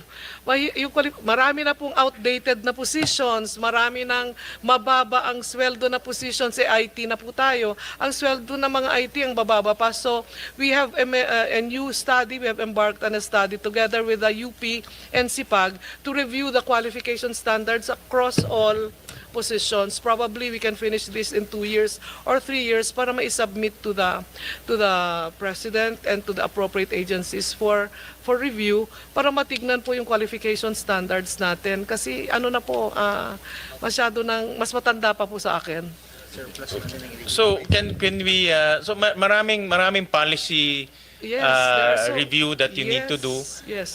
Napansin ko lang ito I think Yes. na yung mga nandito would agree na nagiging lusot lang nila is mag-COS. So it Yes. defeats the purpose. No? Yes. Bakit pa tayo mag-exam kung pwede ka naman mag-COS? No? Maybe you should look at that. Hindi ko alam anong solution, Chairperson, but I'm just saying maybe you should look at the entire continuum. Magkakadugtong Oo, po correct, yan, yung continuum. Magkakadugtong po yan, systems po yan. Like, we cannot talk about qualification standards and etc. without again looking at the kind of exams that we have. Kasi I think in all It's aptitude. It does not prepare you for government service. There's numerical, analytical, language mastery, all 30%, 35%. Ang general information, which is knowledge of government, is only 5%, which is very tragic for me. There are so many kinakatakutan ko, pwede ang senior high school pwede na, pero hindi naman sila papasa. Exactly. Diba? Pero So, alam ko dun sa battery ng senior high school, sir, yung kanilang curriculum, papasayan. papasa sila. Papasayan, sir. Mas fresh pa yung kanilang utak Oo. sa general education principles. Do you know how many positions are available for first Although level? there is also the cultural thing, sir. Ang ating karamihan ng ahensya natin, ang preference pa rin graduates. Yes, kasi Yun supply and demand yan eh. Yun ang masakit. Unless we do some affirmative action and ask and tell them, could you please hire at least these people for this? Do you know meron bang how many positions are available for first level positions for senior high meron school? ba tayong Do you have data sa any first level idea? positions? Kahit na estimate lang. Can you submit the data? Meron kahit na estimate lang. Wala kayo ngayon para lang marinig na may first available level out of for senior high school. Just para marinig nila that and they'll be Mas malaki encouraged to ang middle apply. Mas marami ang second level. Yung first level na data, akin na. More or less lang, more or less. No, not There are 83,000 unfilled first level first positions. level. So that's Yes. the potential for our senior high For school our to senior apply high school, apply yes, to. sir. All right. Sige. I think you just opened another area for CS preferential rating. I don't know. Just to allow them to get in. Baka pwede. Yeah, Yes, yeah. yes. So, ang recommendation ko lang, Chairperson, is to look at the entire continuum, no? From the examination Yes, lahat to po. the Sa COS, whole- opo. to the senior high school. Kailan dugtong-dugtong kasi siya eh. Isa pong stream po ito eh. Pagpasok namin sa Civil Service Commission. Kasi alam ko yung policy- mga ibang agency kaya nagsi-COS kasi mahirap kumuha ng legible na pasok doon sa ano eh. sa qualification Yes, standards. Yes. yeah. At saka walang room to maneuver. It Yeah. is this or this. Wala siyang equivalencies. Like say for example, if you say training for this number of hours and this area, wala bang equivalent? Yeah. Something like that. Senator JB, do you have any questions to CSC? May CSC ka ba? Mr. Chair, I'd just like to take advantage. I'd like to thank the Civil Service Commission for acting on as what I can say is a parochial concern, no, doon po sa amin sa San Juan. And also nice to see Chairperson Marilyn Yap. Siya po ang SecGen namin. No? Ako ay nando sa House of Representatives. Of course, my only memorable stint in the House.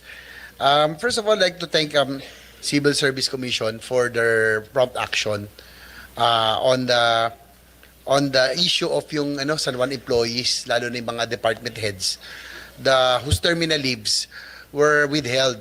No? Kakaawa man, hindi po dahil sa nag-ano po ako, pasalamat na ako that finally most of them already received their terminal leave after 6 years. Kasi 2019 po nagtapos yung kanilang mga kasabay po ng mother ko, no? Most of the a lot of the department heads were terminated or not renewed, pero matagal sa kanila nagserbisyo rin. And I would say they were victims of vindictive politics kasi siguro Chairperson Yap, you would agree that terminal leave, pera po nila yon. They earned that, di ba? Kasi po, kaya nga terminal leave, in years of service, may computation yan eh. Naipon, no? So, iba ron, 30 years, 35 years, kaya na 20 years, and hindi ibinibigay, no? And that yun siguro maliit na bagay para sa kanila, pero for them, that's a big, malaking bagay po yun, no? Doon sa mga nag-terminal leave. So, I'd like to thank Civil Service kasi po ito'y in-elevate po ng ARTA, referred to you by si Director General Ernesto Perez, no? Nag-file kasi po yung mga concerns on one department heads and employees because of their terminal leave that was withheld with the ARTA, but it was referred to Civil Service. Because of the prompt follow-ups, talagang tinutukan po ng Civil Service. Whoever was in charge, sino man director po yun, I just like to thank them. Kasi po, if this happens, doon po sa amin, I hope this does not happen also in other LGUs. Kasi talagang nangyayari po yan, Mr. Chair. Alam naman, buti, pag yung po may change of administration, especially kung hindi magkakampi, talagang nagkakaroon po ng gantihan ng politika, ng vindictiveness. So, thank you very much to Civil Service kasi maaring yun, no? Terminally, pero that means a lot to these employees who observed San Juan very well for many, hindi nga years, decades. So, maraming salamat po sa inyo tungkol po dito. Yung tanong ko na po, ma'am, doon po sa, pag sinabing seso, that means may na po yun, no? May security of tenure din, dagdag seso.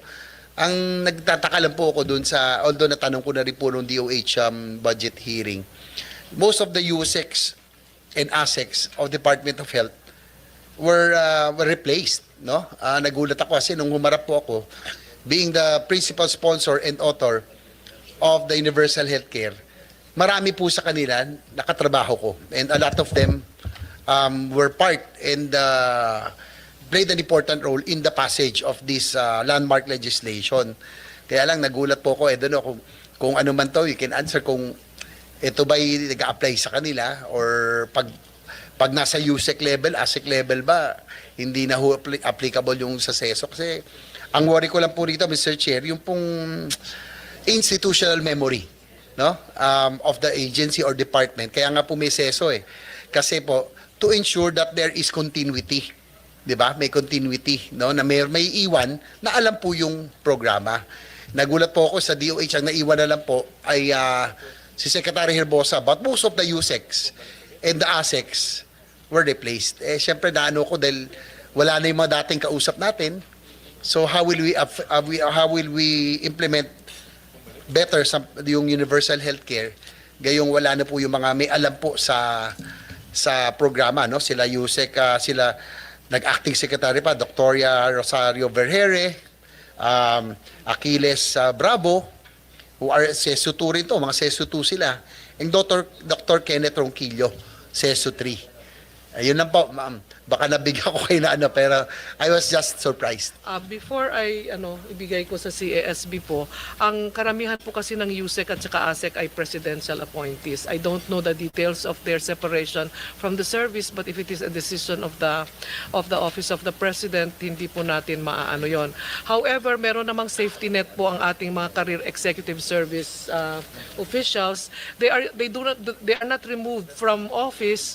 Meron pong pool na pinaglalagyan muna sa kanila sa CES board. There is this pool of professionals until they are deployed to appropriate agencies fitting their qualifications. So may safety net po yung CESB appointees. But I appreciate yung point po ni Senator na silang may institutional memory. Alam na po nila yung pagtakbo ng proyekto.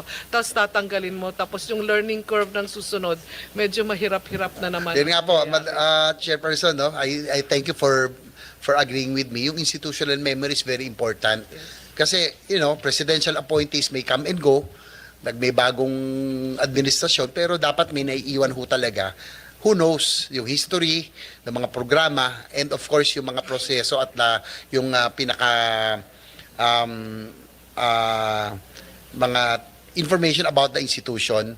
So, yun na po ang ko, because I was so surprised, Mr. Chair, when we conducted the hearing, wala na yung mga kausap ko noon when we were drafting the universal healthcare, and these are very good people, I would say, career officials. So pag presidential appointee yung CESO, na you give it up already, yung hindi naman.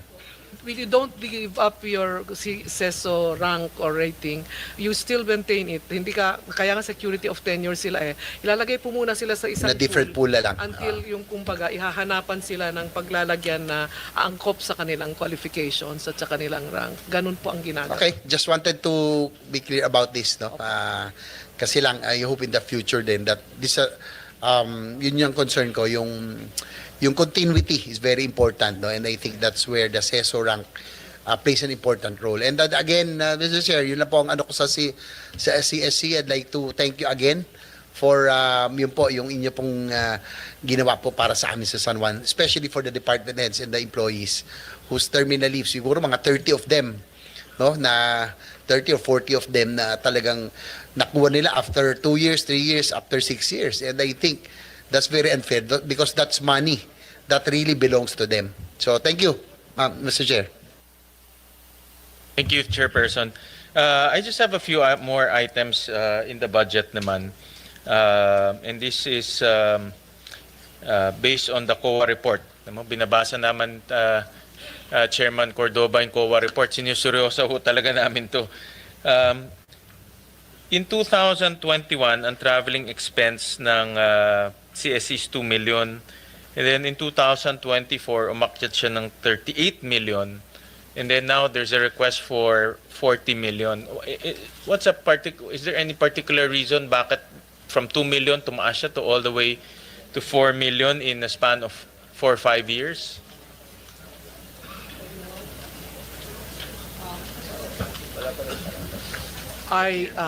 I cannot dare on this, Senator, because I was not yet in the commission at the time. It's 2024, 2021 is 2 million. and then Tapos 2023, 28, 2024, 38, and then 2025, 40.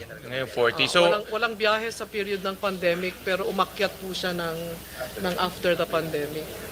So the pandemic time in 2021. Opo. So hindi bumabiyahe. Opo. Okay.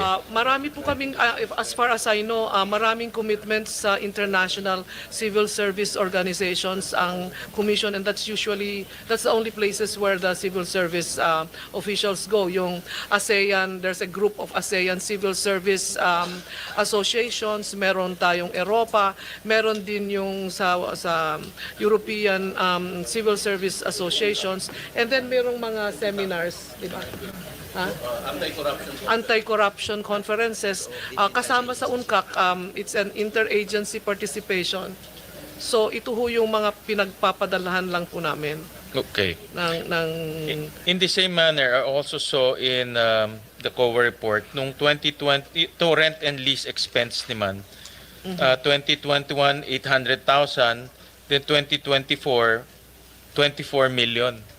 At ang laki ng itinaas. Anong rent and What's lease? the reason for that? And then bumaba siya. By 2025, naging 4 million ulit. So anong... ang laki ng tinaas eh. Okay. According to our finance officer, sir, yung 2021, again, lahat po ng ating learning and development activities, from seminars to congresses, everything, were online. Nag-shift na po tayo ngayon This is for rent and lease expense? Opo, yung mga convention areas, yung training facilities, yung mga support systems for training, like nag-hire sila, nagre-rent sila ng... This is not office space ito? Hindi ito office space? Hindi po. Oh, okay. This is Hindi po rent office rent space. of Mga events, mga trainings, Okay. mga congresses, and then seminars. Okay. Nag-face-to-face na po kasi. And then bakit sa bumaba biglang from 2024 24 million biglang 2025 4 million? Nag-shift po kasi tayo sa paggamit na ng aming resource center. May ginawang resource Okay. center. So karamihan na ngayon, pwede nang instead na one time, big time yung training, pinaparcel na namin yung training, doon nagagamitin para mabawasan yung expense sa rental ng facilities. Okay. So meron na kayong sariling Oo, pero training facility in other words? there is a building that Okay. can accommodate, for example, maximum of about 300 or 400 participants. So kung dati 1,000 ang participants, we can parcel the activity to three activities, and we can hold them there. Yung mga medyo talagang... Oo. Meron na rin yung mga regional offices, karamihan sa kanila may available na area they can use for their own training activities. So Okay. medyo nababawasan. So in other words, mas economical yung magkaroon ng sariling Magkaroon ka ng training sarili. facility dahil doon na kayo Yes, sir. nagte-training. Yes, sir. Alright. Kasi ang naging guideline po namin ngayon, lahat ng bagong facilities magkaroon ng conference area para doon na nila i-conduct yung kanilang activities. And then I saw also na meron kayong isang program yung contact center ng bayan. Apo. Ah, Matagal na po ito. Oo. Ito ba ay sumbungan? Ganyan ba ang kanyang bagong window design? po yung binabalak pa lang po ng bagong window yung sumbungan, pero ito yung requests for assistance. Request for information. Like, paano ang gagawin pag ganito? They ask us through online, through letters, through Facebook, ganon. May mga questions sila. Yung isa naman, Di ba meron ng 888? kasama po yun. Pinapadala po ng 888 sa amin, binumabagsak sa CCB, aaksyonan po namin. Ano yung, itong contact center ng bayan? Anong mga type of calls na tinatanggap ninyo? Anything under the sun? Lahat ng mga kailangan nila from government. For example, saan ako pwedeng kumuha ng ganito? Saan hindi- ako pwedeng mag-apply ng ganito? Okay. Ganun po yun eh. So hindi siya sumbungan, it's more parang hindi pa po. information request. But the latest... Tanungan ng bayan, parang gano'n. Yung parang ganun. At referral, saan ko po ito ibibigay? Sino pong mag-action nito? Ifa-follow up namin dun sa pinag-referan namin ng agency. Yung sumbungan ng bayan po, ito yung bagong proposal na idadagdag sa CCB. Yung mga nagko-complaint ba? Pero meron na kasing 8888, di ba? Tuloy-tuloy yung... I know that in Nauna 888. po kami doon, nag-training sila sa amin, yung 888. Oh. Pero ngayon, But it's still there in it's still 888, there. di ba? It's still there for the executive. Ang ano ko lang, baka Maganda mag-duplicate, naman, hindi naman po redundant. Naayos na ho yung coordination between 888 and CCB. Meron na hong system in place. As long as hindi redundant, kasi that's also one of the things that we're reviewing in the budget, Kung may mga mandates or may mga programs na Hindi naman po. redundant, I-refer nila, sayang lang. Tapos yung response, ibabalik namin sa kanila. Parang Okay. ganon. And then yung sinasabi niyo yung sumbungan ng bayan, yun ho sana yung bagong wing ng CCB for us. Meaning, pag naka-receive ka ng complaint, hindi na lang sasabihin mo, dapat mag-file ka ng ganito, dapat mag-file ka ng ganyan, dapat pumunta ka sa ganito. Tulungan mo na siyang mag-draft ng kanyang complaint. Mm. You assist them already. This is complaint against an erring government Every employee, government official, yes. not complaint against government itself or Not government. particular Specific service. actions of government officials. Okay. Specific actions. Kasi kung tatanggapin mo pa yung complaint, meron ginawa sa akin, meron akong ginawa ganyan, pumunta ka sa ganit, wala rin pong mangyayari kasi doon. Eh di tulungan mo na lang nang mag-file ng complaint. Oh, kasi meron din pagdating naman ng red tape, merong ARTA. Yeah. Meron, 'di ba? May 888. Yeah. Meron kayong contact center ng bayan. So, pag may mga ganitong redundant programs, we suggest to the agency na make sure na klaro yung mandato, hindi rin magulo sa tao. Saan ba ako tatawag? Kasi, 888 pa? Contact ng bayan ba? O, Kasi yung ARTA po kasi limited sila, yun lang yung Red tape. Yung red tape, yun lang meron silang 3720, you know. Yeah. You stay there. If it is like this, you act within 3 days. If it is like this, within 7 days. If it is more technical, it is 20 days Yeah. and probably another But I think extension. kung ang EOD purpose would- naman is to give information, okay naman yan. At least yes po. Yes po. yung mga tao talaga minsan kailangan ng guidance. Yes. Oh, kailangan ng guidance. Ang mahal po ng maghanap ng assistance ng abogado, mag-draft ng complaint, mahal po eh. Oo. Alright. So kayo na tumutulong sa kanila? Ito po yung bubuksan po sana namin by the end of the year. Okay. Okay. Kasi wala pang ganyan ngayon eh. Tanggap lang ng complaint. So kung meron silang developer. complaint sa isang government employee, tutulungan nyo na rin sila mag-draft ng If complaint. yes. Makita namin na i-validate, merong grounds. Kayo na rin magbabalidate nun. Magbavet, in other words. Tutulungan siya sa pag-validate and then we draft the complaint and then we refer to the appropriate agency. Okay. Alright. Sige. And then to CES-B, I saw in your presentation itong Yes, board. Yeah. outcome indicator, percent of CES positions occupied by CESO and CES eligibles. Can we flash that, ComSec? Ang target is 50%. And then accomplishment in 2024, 52%. Can we flash that? Ano kaya yun, kapatid? Ano kaya yun? Yung sinabi? Yan. Hindi ba hindi, before that. Percentage of positions occupied by CESO and CES eligibles. Yan. Hindi ba dapat ang target dito is 100%? Kasi gusto mo lahat occupied by CESO and CES eligibles, 'di ba? Yun yung sinasabi ni Senator JV kanina eh. 'Di ba? Why are we by making it 50%? Ang feeling ko dito we're shortchanging government kasi ang gusto natin lahat, 'di ba?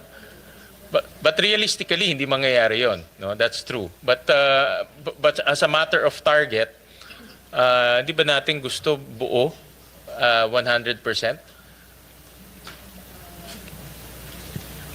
Hello, yes.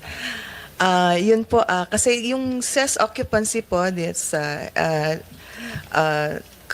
number of CESOs and CESs occupying CS positions. So, nagdedepende po yan sa, kasi gumagalaw po yung figures na yan, no? Depende po yan sa na-appoint by the OP into the CES positions. Depende po rin yan kung may mga creation of new positions na ang DBM po ang nag-a-approve. Yan po yung gumagalaw at hindi lahat ay na kumbaga, moving target po kasi yan, sir. So it depends on the approval also of recommended officials for CESO ranking. Kasi po ang CES board po is only recommendatory, and then it's the Office of the President also po who approves the appointment of an official to an CESO rank. So yung CES position, appointment to CES position, and also the appointment to CES rank. And then yung denominator po niya is gumagalaw din po. Depende po may creation of new positions or classification of positions. Yeah. So sa ngayon po, ito po yung nagiging trend. We just monitor. Actually, ideally, yes. Diba, This is an indicator of professionalizing the bureaucracy. That's also what we want to we aim for. But unfortunately, So what we're saying here is 43% of all positions in government are CES positions lang po. are CES eligible.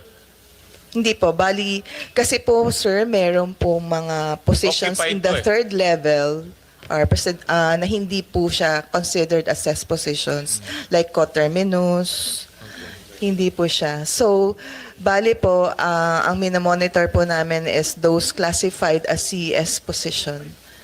Oo, but in a perfect world, dapat 100% to, Sana diba? po, yeah po. Oo, Opo. so just review this target kasi nga Opo. ang gusto natin professionalize Yes. lahat eh, no? So Opo. I'm just saying lang na masyadong mababa yung 50% if our target is to professionalize. So Yes po, just sir. review this matrix. And then I saw in your budget na tumaas yung meron kayong training and scholarship expense, tumaas siya by 50%. Training. Oo. Wala po kaming Training and scholarship expense from 8 million to 12 million. 8 million in your MOOE. What training or scholarship are you giving? Sir, wala po kaming scholarship. Training meron? Yung training po nito ay para po sa mga CES eligibles who are applying for the CESO rank. Okay. So we conduct training, yung what we call the Leadership and Management Proficiency Program, yung Saldiwa and Gabay, which is part of their requirement to become a CESO. So we are trying to increase po sana yung proposal namin for an additional batches para po yung mga naging CES eligible can also be accommodated for more classes in training for the requirement for their CESO ranking. Okay. And how many do you train? You train them para ma-promote sila, di ba? For the ranking po. For the ranking Also, is promotion. Yes po. Oo. And also, ito pong mga training na to, nagagamit din po nila for their career progression. Like sa DepEd po, yung mga third level officials po natin dyan, required po sila. So, additional points din po yun for their promotion. Okay. And how many do you train every year? Every year po, bali, every batch po kasi ng Saldiwa and Gabay, we at least 35. Konti So we lang, conduct, opo, kasi ano po siya, 16 days, 14 days residential training. And then there's a community immersion sa mga poor communities. Our eligibles are, they reside for 5 days with poor families to be immersed in their conditions so that they will be more grounded. When they do policy making, program implementation, nandito po sa perspective nila yung But deeper 35 commitment. a year is not so much. No, it's not 35. Per batch po ito. So we So have how many a year? 4 batches times, So 120. Opo. More or less, no? not only 120, kasi dalaw po may gabay. So, bali, mga 300 po. 300 a year. Apo. Okay. All right. Okay. I don't have any more questions to both CSC and CSB. May question pa? Ginoong Pangulo, aking pong sinususog ng kanila pong budget ay idalin na po natin sa plenaryo. I so move. Thank you. With that motion, any objection? Hearing none. The budget of the Civil Service Commission, its attached agency, the Career Executive Service Board, is now deemed submitted for plenary's consideration, subject to the discussion and the submission of documents requested. So maraming salamat po for coming over. Thank you.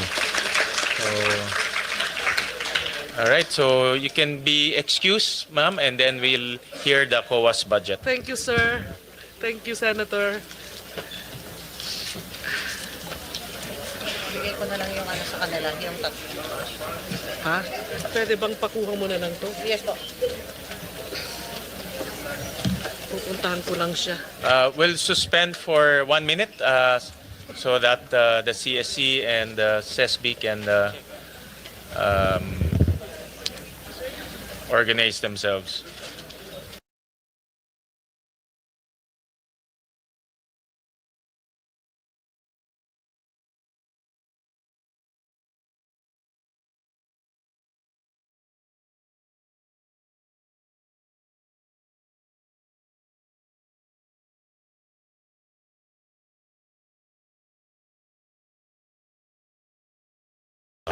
Mr. Chairman and Senator Padilla. The one who would present the budget of the Commission on Audit would be ASCOM Nilda Plaras. Thank you very much. ASCOM Plaras, you're recognized. Good morning po sa ating lahat. And I'm going directly to the budget of the Commission on Audit under the fiscal year 2026 of the National Expenditure Program. So we have a total budget of 15 billion 73 million and 760,000 to be exact. And this, the breakdown of this in accordance with the appropriation source is the agency-specific budget of 13.878 billion and the retirement and life insurance premium of 1.195 billion. Under the agency-specific budget, this is comprised of the personal services of 13.41 billion, maintenance and other operating expenses of 724.927 million, and the capital outlay of 112.374 million. So that's for all for our presentation po. Lisa, kanina ang tagal dito. Kanina yung dalawang, mas maliit ng budget, mas matagal. Hindi pa ako tapos sa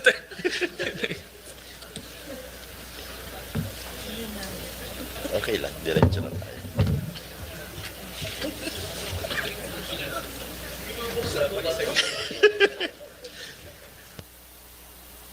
Any question? Senator Robin, you have the honor. Opo, boss, starting para off. medyo ngayon. mabuksan mo pa yan. Hindi ko pa nabubuksan yung notes ko. Ako lang po ay ginoong tagapangulo, gusto ko lamang pong magbigay ng pahayag. Wala naman po akong tanong.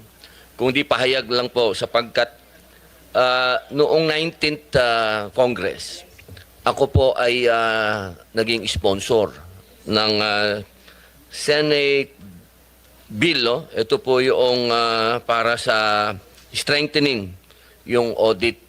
Opo. Nagkaroon po ito ng magandang progreso sa House.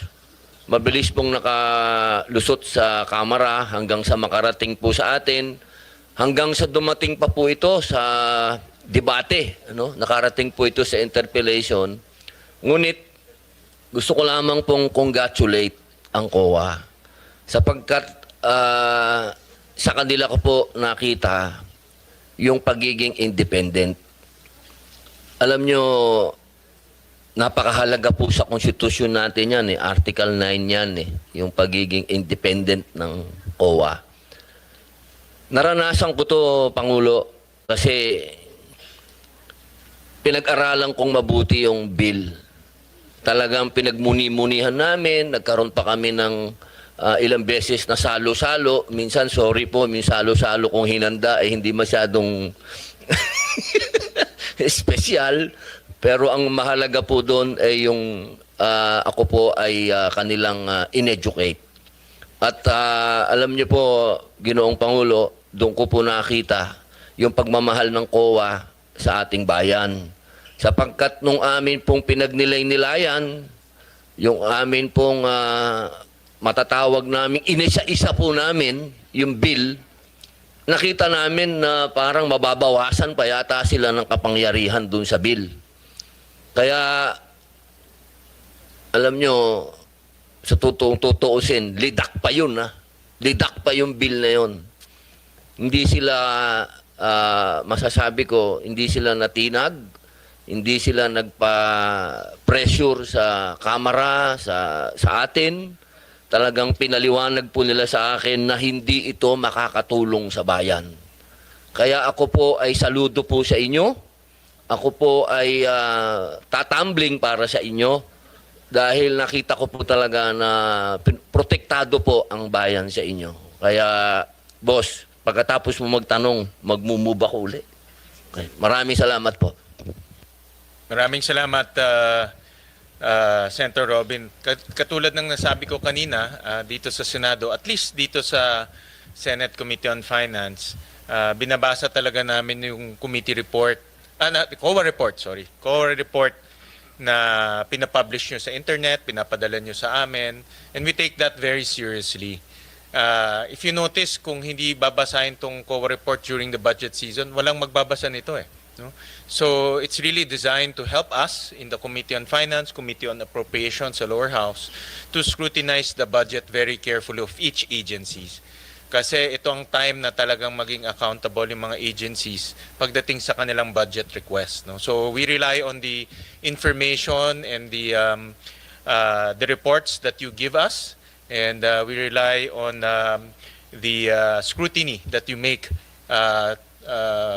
the scrutiny that you make in order to make sure that the agencies are performing performing well in line with their mandate. No? So siniseryoso talaga namin yung mga COA reports. So yes, go ahead, Chairperson. Sir, Mr. Chair, bago po nyo ipagpatuloy, ay nais ko po sana mag-respond lang kay Senator Padilla. Senator Padilla, galing po sa puso ng lahat ng tiga-COA, naramdaman po namin ang pagtatanggol ninyo sa pagpapa-improve at pagpapa-amend po ng aming charter.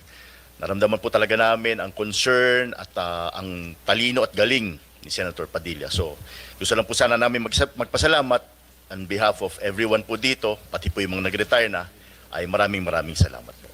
Thank you. Actually, sa totoo lang, kinausap ako ni Senator Robin noon. Remember, sabi niya, pare, ikaw na lang mag-hear nito. Nung nakita ko, sabi ko, pare, ang hirap nito, bahala ka na dyan. Mahirap talaga yung bill na yan. It's not a simple bill. But si Senator Robin really took a lot of time and effort to study. No? Kaya nakita ko yan with my own eyes. So, now to go into your budget, ang unang tanong ko, Chairman Cordoba, nakita nyo kanina yung CSC kompleto yung kanilang commissioners, and it's been a tradition during budget season, yung mga commissioners in full force, no, pumupunta talaga dito. So may I ask, where is Commissioner Lipana? Thank you for the question, Mr. Chairman. Si Commissioner Lipana po has been on leave since August 1 po. Ang kanya pong leave ay na-extend po niya hanggang October 30 dahil he has been undergoing treatment po sa abroad for his sickness. Actually, medyo may oras na nga po na matagal na po siya nagpapagamot, and sometimes po hindi po siya nakakapasok. Ito po medyo extended. And if mamarapatin po ng Honorable Chair po natin, we can submit po his medical certificate, but ano lang po siguro, ang treatment po siguro ito would be para sa inyo na lang po muna siguro. How do I submit it po now? I'll kunin ko na lang later on, Apo, Chairman. Ayun lang So, naman. but we'll rest assured that we will treat it with utmost confidentiality. No? Maraming We salamat respect po. naman yung mga legitimate reasons ng mga resource persons natin, mga agencies, lalo na concerning their health. No? So rest assured na hindi lalabas yan sa committee. Another question that I will ask, and this is the biggest elephant in the room. Alam nyo naman to. No? Ito yung tungkol sa nangyayari ngayon sa flood control and other infrastructure projects. Nasabi ko to during the Blue Ribbon hearing, Senator Robin, na ang last bastion of safeguards, no, in the local, whether LGU, the engineering office or other offices, is COA. No? Kasi alam natin na walang mga anomalies o walang anomalya na mababayaran nang hindi nare-review ng COA at wala ring mga bagay na makakalampas ng matagal kung hindi rin nare-review ng COA. Dahil ang COA nakadesenyo, protektahan ang publiko. No? At umaasa kami doon. Umaasa ako doon. Ang COA, talagang mandato niya, protektahan tayo lahat. No? Sa mga anomalya, sa mga corrupt practices, sa mga corrupt individuals. At talagang yan ang, kumbaga, huling safeguard natin pagdating sa pag-iimplementa ng project. So, since nangyari na ito, no, at gusto kong masigurado na in 2026, ang COA ay mabibigyan ng pondo at tools para hindi maulit to dahil ayaw natin maulit to in 2026, Chairman. So gusto namin masigurado dito sa Senado na sapat yung inyong pondo, sapat yung inyong kagamitan, sapat yung inyong capabilities pagdating sa paglalaban ng korupsyon para hindi na maulit to. So may I know kung ano yung mga reformang ginagawa ninyo since nangyari na ito at may investigation, and maybe you can also give us some updates kung ano ba yung latest dito sa mga nangyaring flood control issues. Thank you for the question, Mr. Chairman. First of all po, ang aming pong napansin on our side would be, kailangan po siguro namin ng tulong nyo, would be lack of manpower. Like for example, ang pinag-usapan po dito is ang pinaka-epicenter po nitong nangyari na to is the first District Engineering Office of Bulacan. Ito pong mga nangyari na to, ito pong flood control, when we analyzed it, ay 20% of the full amount ay nasa Region 3 and almost 50% of that amount is in Bulacan. So when we check dun po sa ground, napansin po namin we only have 2 auditors in the first District Engineering Office of Bulacan, yung pong team leader at saka kanyang assistant team leader. Bumaba po kasi ang aming number of positions dahil po nabawasan po kami ng DBM. 963 positions pong naalis, sa Bulacan po ay sa Region 3 is 136 positions po yan. So yun pong aming dalawang auditors doon ay handles 11 municipalities, 3 cities, and 8 LTO offices. But nakapag-issue naman po sila ng NDs. But ako po, Your Honors, ang tingin ko po, I would say na medyo nagkaroon po ng konting kakulangan. And the part of that ay we cured it through a fraud audit, diretso po, galing sa taas. So nagpa-fraud audit po kami sa First Engineering District of Bulacan. And so far, Your Honors, we have already issued 21 fraud audit reports. 8 po dito ay nasubmit na po namin sa Ombudsman at yung pong natitirang 12 ay simula po nang lumabas ang executive order creating the ICI ay doon na po kami nag-submit. Yung pong una namin sinubmit na 8 ay naging basis po ng administrative suspension nun pong mga employees, personnel of the DPW district sa first district po ng Bulacan. Gusto ko rin pong sabihin na one of the items po na lumalabas sa amin ay yun pong one of our commissioners po ay nagkaroon po ng parang conflict of interest. Ang isa pong aming reform na gagawin is all our employees will be asked to issue a declaration of conflict of interest, kung ano pong kanilang economic interest at kung ito po ay may conflict sa kanilang trabaho bilang auditor. Ito po ay naging suggestion po sa amin ng House of Representatives through Congressman Chel Jokno, and ito po ay magiging aside po from the SALN. Doon po kasi sa SALN ay nakalagay lang yung corporation, but you don't say naman kung anong ginagawa ng corporation at saka kung anong business, just the name of the corporation. Dito po sa amin, mas detalyado po ang aming hihingin na mga information po para makita po namin kung talaga may conflict of interest or hindi or wala. Another thing is magkakaroon po kami ng issuance of memorandum circulars, and si Commissioner Douglas Malilin po ang mag-discuss ng memo circulars on geotagging of projects po. Go ahead, Commissioner Douglas. Magandang umaga po, Mr. Chair. The statement regarding the geotagging po, The geotagging is a requirement po for all infrastructure projects. Hindi lang po ito para sa DPWH. Alam mo natin na ang DPWH ni the Department of Health and not only the national agencies po, pati mga GOCC, pati mga LGU po, ay may infrastructure projects. As early as 2017 ho, si DPWH issued a department order requiring all projects ho to be geotagged. Ang ibig ho sabihin natin sa geotagging, nandito ho ang lokasyon, eksaktong lokasyon ho ng mga proyekto. Ang kakaibahan lang ho nito ay nakafocus lang po siya sa DPWH. So ang gagawin po ng COA is to issue a circular requiring all infrastructure projects so to be geotagged. Sa kasalukuyan ho, nag-uusap po kami with DPWH dahil ho, ang geotagging is a continuous activity.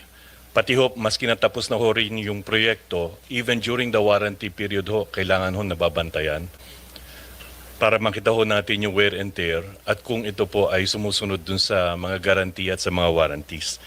The geotagging circular po is now ongoing, the draft. We have completed ho at the stage po ng COA.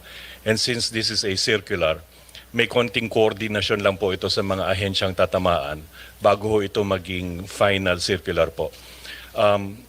Kausap din po namin ang DPWH. Binabalanse ho namin ang requirement ho at yung bagong teknolohiya ho ng satellite geotagging. Maaari ho with the satellite geotagging, it might be in coordination po with DICT as well and NTC. Dahil ho, makakatipid din po tayo, maski na may kamahalan ho ang satellite services. But if a satellite geotagging can be done for 10 projects in a given day, at ito po ay magiging mas transparent, may iwasan ho natin yung pagpepeke ho ng geotag. Yung tipong litrato po, sinusuperimpose lang po yung GPS coordinates. With a satellite-driven geotagging, we can cover a bigger area. Then we have a third party doing the geographical information system requirements po. We are coordinating on that po with the DPWH at the moment. So, ito pong circular na to, pag lumabas po, we're not only looking at DPWH, all infrastructure projects, lalo-lalo na kung napakalaki ho or these are called big ticket items, ay mako-cover ho nito. Mr. Chair, this is just one of the initiatives of COA at the moment. Nag-uusap na rin po kami ng system integration with the departments on infra. Ito po ay ang kahulugan ho nito yung mga sistema ho ng DPWH, PICAB, PhilJeps at SEC at BIR ho, ipag-iisa ho natin para magmukhang isang portal. Karamihan ho nangyayari ngayon katulad ho sa bidding, the bidders are required to submit their bidding documents and ang pagsisiyasa to o pag-check ho ng mga dokumento na to ay lahat ho manual. Kung magkakaroon ho ng portal lahat ho ng ahensya, mache-check ho sa SEC, sa BIR, yung kanilang mga kontrata, tulad ho ng mga NFCC at LCC ho nila.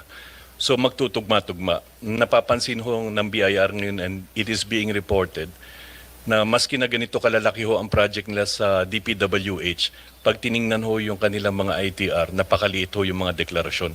So, tinitingnan ho namin na pag nagtugma-tugma ho ang mga impormasyon na to, we're looking at engaging all the agencies po para magiging isa lang po. And the third po na tinitingnan, it has been a constant suggestion, a pre-audit. Under the Constitution po natin, sa saligang batas, sinasabi po natin na post-audit po ang COA. Pero meron pong exception under the Constitution and under PD 1445 ho na dinadasal ho namin magbago na rin po at maayos ng magawang mas moderno po. We can do pre-audit under certain circumstances po kung mababa ang internal control po ng isang ahensya. Pinag-aaralan nga lang ho namin the resources required to do a pre-audit. Especially ho, manpower, facilities, And babalansehin ho namin ito sa operational speed ng isang ahensya. This was lifted, the pre-audit was there with COA po until 2011. But this was lifted considering the clamor of the agencies that a lot of their operations po were being hampered or we are being slowed down by the pre-audit. So this was lifted. But there will come a time po we may need to balance the requirement po of a pre-audit as against going full post-audit po. So we're looking into the resources. Right now po, our initial estimate just for the DPWH alone and their district engineering office, we're looking at a PS or cost lang po ng tao, roughly about 1.7 B a year. Ang nakikita ho namin sa MOE ho nila would roughly be 300 million a year. And yung initial year capital outlay requirements ho is running at 400 million for the first year. So in terms of costing po and in terms of procedure, we're going to balance po a possible pre-audit or a selective pre-audit, but we are also banking on a full digitalization so that we could run better data analytics po as against a purely manual pre-audit po. So initially po, Mr. Chair, ito po yung mga courses of action that COA is taking a look at moving forward po. Maraming salamat po. Thank you, Mr. Chair. Thank you for addressing this. No? Talagang hindi pwedeng hindi natin palagpasin dito because, Mr. Chair, I think this scandal probably the biggest already in our history that rocked the government na kinagali talaga ng taong bayan na hindi, this is not only DPWH but of course sila po talaga yung primary agency that really undertook or implemented this substandard or ghost projects kasama yung proponents, but yung DBM was also mentioned, may kasama sa DBM, meron din sa COA, no? Ang while it has not been proven yet, siguro Chairman Cordoba, that resident auditors knowingly participated in the fraud, falsification, bribery, or was formally charged. Allegation is either through negligence or complicity, but they did not act through the red flags dito sa flood control project. So ang tanong ko lang, may sarili ba tayong investigation na sinagawa ang COA dito sa resident auditors that were assigned in itong notorious na Bulacan District Engineering Office? Siguro, Mr. Chair, sabay na natin yung, isama na natin yung sa Mindoro, no? Because I think these are ito yung top 2 most notorious district engineering office na talagang lumobo doon pa lang sa sa paglagay ng budget, kitang-kita from 1 billion, 1.5 billion sa National Expenditure Program, naging 20 billion. Doon sa dalawang district sa Mindoro. Sa Bulacan, meron naging 16 billion, ganun din. So ilang, Chairman, what action has COA undertaken to investigate itong assigned auditors? Thank you po, Mr. Chair. Doon po sa ating fraud audit na ginawa, na isinasagawa po. Part of it po is yun pong fraud auditors would also look at the negligence or complicity ng ating po mga resident auditors po dun sa baba. And part of that po ay submit po sa amin and we will go through it po dun sa ating Internal Affairs Office para po mapatawan po natin ng tama na penalty. Actually, if mamarapatin po nyo, we can submit it to you, but ang pakiusap lang po namin, confidential lang po muna because po we are still going through the process of issuing the decision dahil pagkatapos po ng pag-file dun sa Internal Affairs Office, dadaan po to sa legal and then iti-take up po sa in-bank. But meron na po mga initial findings which we submit to the Honorable Committee. Salamat po. Thank you for that. Siguro with your indulgence, Mr. Chair. Kasi this has started 2022, no, yung talagang malaki yan. So, siguro kung lumusot nung hindi pa gaano kalaki, palaki ng palaki. So I think I hope that you would investigate at nanggaling na rin mismo sa DPWH officials in this first District Engineering Office, nakasama po ang DBM and COA, no, doon po sa kanilang collusion, no? O yung sabuatan dito. And I hope that to restore faith in government, kailangan ho talagang magkaroon ng action dito. And I have confidence in you, Chairperson Cordoba. You have been in government for so long, nag-NTC pa lahat, no? And I am hoping that you would help in restoring faith. Kasi ang COA talagang natin, Mr. Chair, no? Talagang inaasahan natin na talagang siguraduhin yung mga proyekto na gawa ng tama at maayos. Kaya lang kung kasama yung ahensya na dapat nagche-check o nagpapatunay na maayos na ginawa ang proyekto, mawawala talaga ang tiwala ng taong bayan. No, ang nakakalungkot dito, Mr. Chair, I know that you were looking for Commissioner Lipana, who I believe is sick, na alam ko he's undergoing treatment, pero medyo nakakagulat din yung mga revelations that he received a huge amount na medyo nakakaano rin. So, ang COA ba, although he is an impeachable official, pero kaya meron din ba kayong ginawang aksyon tungkol dito? Or, sige pa. Maraming salamat po, Honorable Chair, Senator J.V. Ejercito. Tungkol po doon sa ating mga resident auditors, rest assured po makakaasa kayo na tuloy-tuloy po ang aming aksyon doon sa kanila. Secondly po, yun pong fraud audit po namin ay tuloy-tuloy din po. Hindi po kami titigil hanggat hindi po namin naubos po yan. So far po, malaki na po ang natapos namin sa Bulacan, but hindi po kami titigil. And then we go to other parts of the country. Tungkol naman po kay Commissioner Lipana, well, nabanggit po ninyo that as an impeachable officer, ay wala po kaming discipline authority over a commissioner. But ang nangyari po ngayon is the Office of the Ombudsman has already started investigation. So we are cooperating with the Office of the Ombudsman po. Humingi na po sila mga dokumento sa amin, and anything that they would ask for, we will cooperate po. Yun naman po ang aming commitment. Salamat po. Thank you. Pero I'm glad that you are already improving yung inyo pong mga especially sistema, lalo na sa geotagging, that will help a lot, Mr. Chair. Kasi po para maiwasan na po yung yung pagpapatong-patong ng dinoktor na mga dokumento, yung ba maiwasan, no? As according to Commissioner Malilin. Kasi doon sa presentation ni Senator Lacson, I remember, pati yung pictures, hindi man lang pinalitan. Ilang taon na, parehong-pareho, pati yung tao, hindi gumalaw. Tapos yung mga coordinates, itong very crucial kasi yung coordinates, minsan turo-turo na lang daw Minsan that's how powerful the District Engineering Office of DPWH has become. Kasi Mr. Chair, sila na lang magtuturo kung sino gagawa ng kontraktor, at minsan kung hindi minsan ginawa o hindi, dahil dito hindi natin na-check kasi tubig ang hirap, walang address.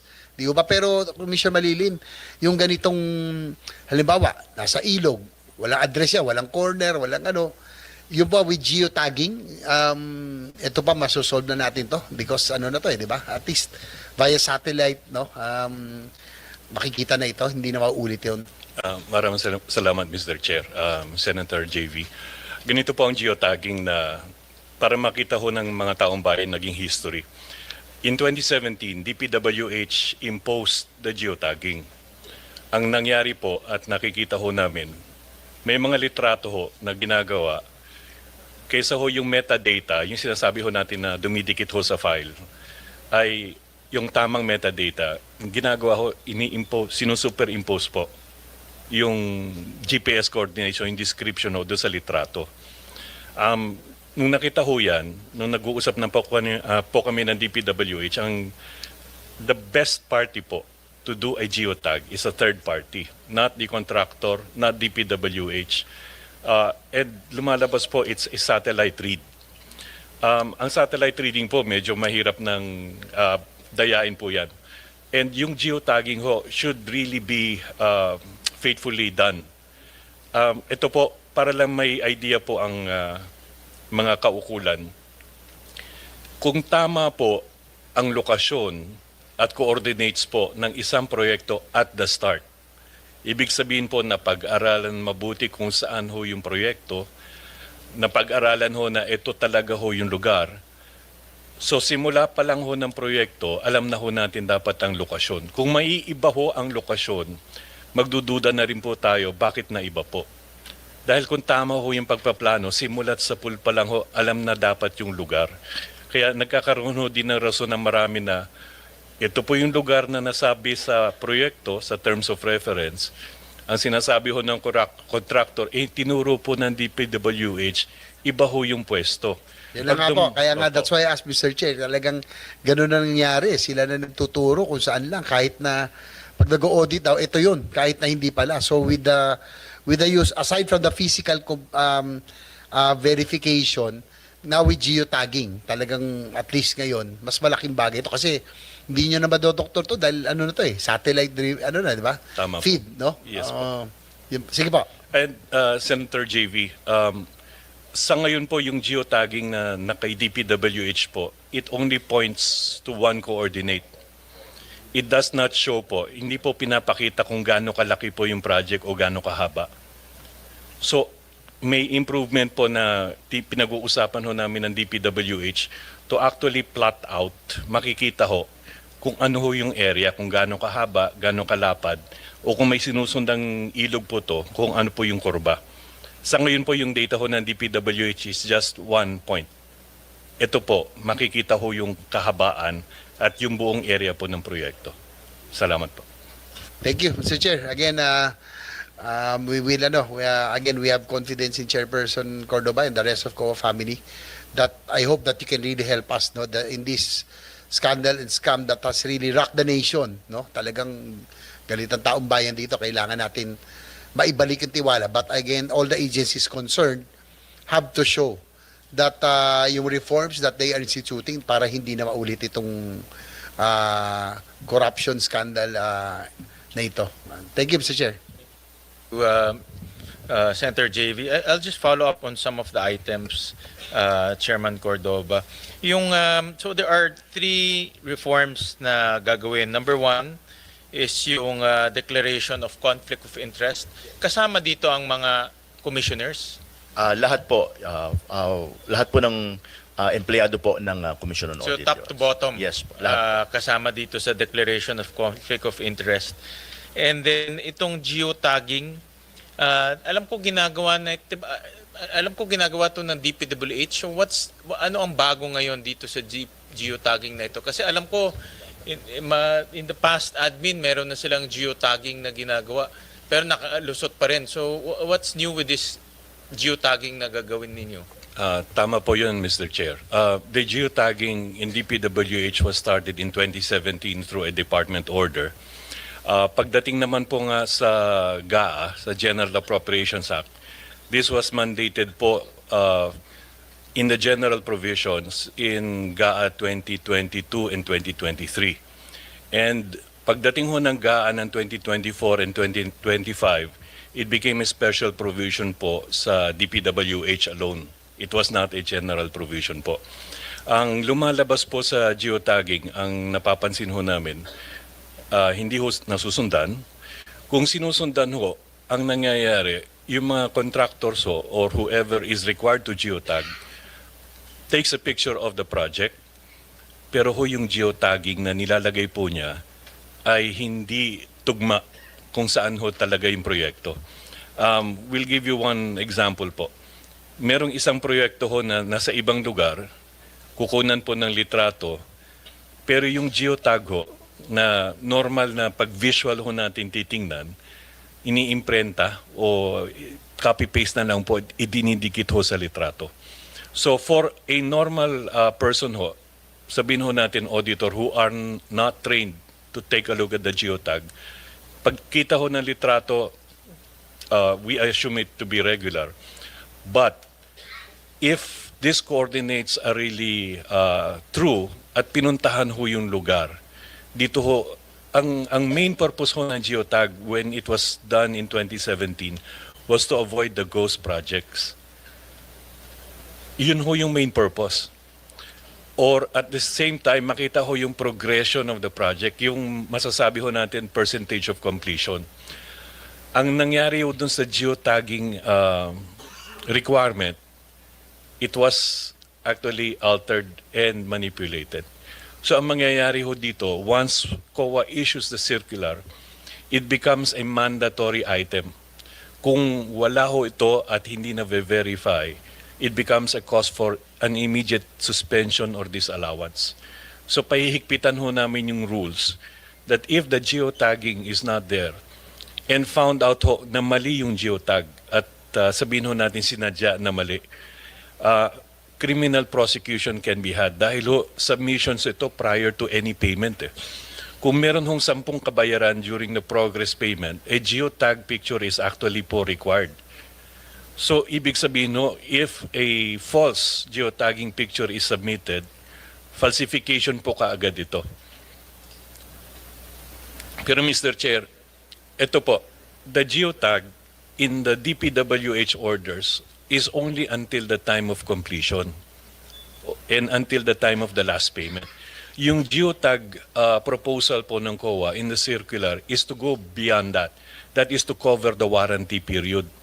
Dahil po, katulad ng flood control projects, if they are semi-permanent and they are considered to be at least usable for the next 5 years, sabihin ho natin na kompleto in year 0. So we expect it to be there in the next 5 years.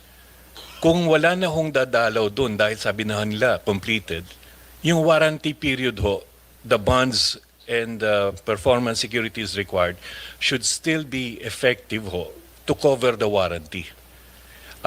One of the geotag advantages din po is maiwasan ho yung doubling of the project. Sabihin ho natin nagawa ho yung proyekto, susunod na taon kung mababudgetan ho na naman the same location, pag may dumalaw ho, mukhang buo. Pero karamihan ho, pag nakita, sabi nila meron. Yung pala ho, dinoble ho yung proyekto. Kaya ito ho yung angal ng iba na sumunod na taon, dinalaw nila na pinturahan lang po. Pero lumalabas ho, 2 proyekto in one. So, Chair, with your this will indulgence, help po. kasi nangyari po yan during the Blue Ribbon Committee hearings, na yun po, taon-taon, binabudgetan pero same project yung parang pareho-parehong proyekto, yung pong na-identify pero ilang taon na pinopondohan. So paano natin with this sa geotagging maano rin ba natin to maiwasan na ulit? Salamat. Maiwasan yung na mangyari. Salamat, Mr. Chair. By the way po, just to reiterate, the geotagging circular po ng COA is not only for DPWH. This will all involve LGUs, GOCCs, and everyone that does infrastructure ho on the government side. Kasi ang gusto rin ho nating maiwasan is a national government project na sinasabayan din po ng local government project. And it will help both our auditors po. Kasi magkaiba po yung auditor namin sa lokal. Magkaiba ho yung auditors ho namin sa national government agency. So if we have an auditor po sa DPWH, meron po tayong auditor sa local government, makikita rin ho nila dahil sabay ho sa kanila yung datos. Makikita ho nila kung nagkakapatong din ho yung project nila. Kasi maaaring hong pondohan ng national government, pwede rin naman hong sinasabi ho nating sakyan ng local government. So we have one project, 2 sources of funds, 2 types of disbursements, but we're only talking of one po. So it should address the entire bureaucracy, including the local governments po. So if the geotag, especially ho with the satellite geotagging, if that comes to fruition po, sa pag-uusap namin with DPWH, we could have solved one cause of the problem na rin po. Salamat po. Siya, tama ba naintindihan ko? Sa work program pa lang, may geotag na. Umpisa pa lang, step 1 pa lang, mayroon ng geotag. Dapat po, Mr. Chair. Dahil kung napag-aralan po talaga yung proyekto bago po masimulan, kompleto na ho yung datos simula sa geotag at laki po ng proyekto. Kung ang proyekto po ay naging katang-isip lang at ipinasok lang po, mahihirapan ho ilagay yung geotag dahil dapat nanggagaling ho to sa pagpaplano at pag-aaral bago po masimulan. So, ibig sabihin, bago isubmit for budgeting, meron ng geotag. Meron ng geotagging. Kung nagmamadali po, sabihin ho natin talagang nangangailangan, pero it will take time po for the technical study. So, masusundan ho natin. Sabihin ho natin sa proyekto, Sinabi lang nila kailangan ito. Pero pagdating ho, bago simulan man lang ho yung project, assuming po hindi na hagip for budgeting purposes, yung technical. Pero matatapos ho yung pag-aaral nila, sabihin ho natin during the calendar year or the fiscal year of implementation, before any project ho is awarded, dapat ho hagip na po yung technical description, including the geotagging po. Okay. Kasi naintindihan ko sa DBM, the only appropriate funds kung tawag nila shovel ready na. No? Ibig sabihin ready for implementation na. No? So, in fact, pwede nga sila magpa-bid short of award, di ba? Pwede nilang gawin yun eh. No? So, para hindi rin naiipit yung pondo. So, if that is the case, dapat kung shovel ready na, meron ng geotag. No? Kasi shovel ready ka na, alam mo na kung saan mag-uumpisa, saan matatapos, at saan eksakto yung project. Pero sa mga submission sa amin, nakikita namin, walang mga technical description eh. No? That's why malabo nga yung sagot sa amin ng DBM na hindi sila, basta kung anong sinubmit, pinapasok nila sa NEP. No? So kami naman, because nasa NEP, at ang guideline shovel ready, ang aming conclusion is meron na itong mga technical description, most especially geotagging. Kasi alam ko nga 2017 requirement na ito eh. No? So in your opinion, bakit nawala itong requirement since 2017? Sana in a perfect world, pagpasok pa lang dito, ano ba, may line item, meron ng geotagging doon, 'di ba? In geotagging naman parang coordinates 'yun, 'di ba? Yes, po. If I'm not mistaken, no? Parang coordinates na para talagang alam na natin even in the GAA na itong mga projects na ito ay meron ng location, may haba at kung saan. Mr. Chair, kung maaari nga lang ho, for budgeting purposes, ideally ho, nandyan na ho yung geotag. At hindi lang ho yung geotag, yung breadth and width, yung laki at haba po lapad at haba po nung proyekto, kailangan. But understanding engineering po, if there are any adjustments midstream, tulad po nung may dumating na consultant at sinabi sa kanilang hindi dyan dapat, dito dapat, pero may budget na po. As long as all the documentation po on why there is a change in location or any changes to the project, tulad na ho ng variance order, kailangan ho naka-geotag na rin po. So, as long as we can follow the trail po, from the time the project is conceptualized until the time the project is in its warranty period po. Pero Commissioner, yung ilalabas yung memo ngayon is no geotag, no payment. Ganun ba yon? Mr. Chair, yun po ang magiging isa sa mga kondisyones. Actually po, to put it Mis- simply, to put it simply. Yes. Actually, Mr. Chair, as early as 2020, DPWH actually has a requirement that no geotag pictures, no payment. Kasama ho yun sa mga kondisyonis ho nila. Ang nangyari ho, may geotag pictures. Hindi nga lang ho yun tamang litrato. So nabayaran pa rin ho. One of the items that we're finding right now po sa fraud audit.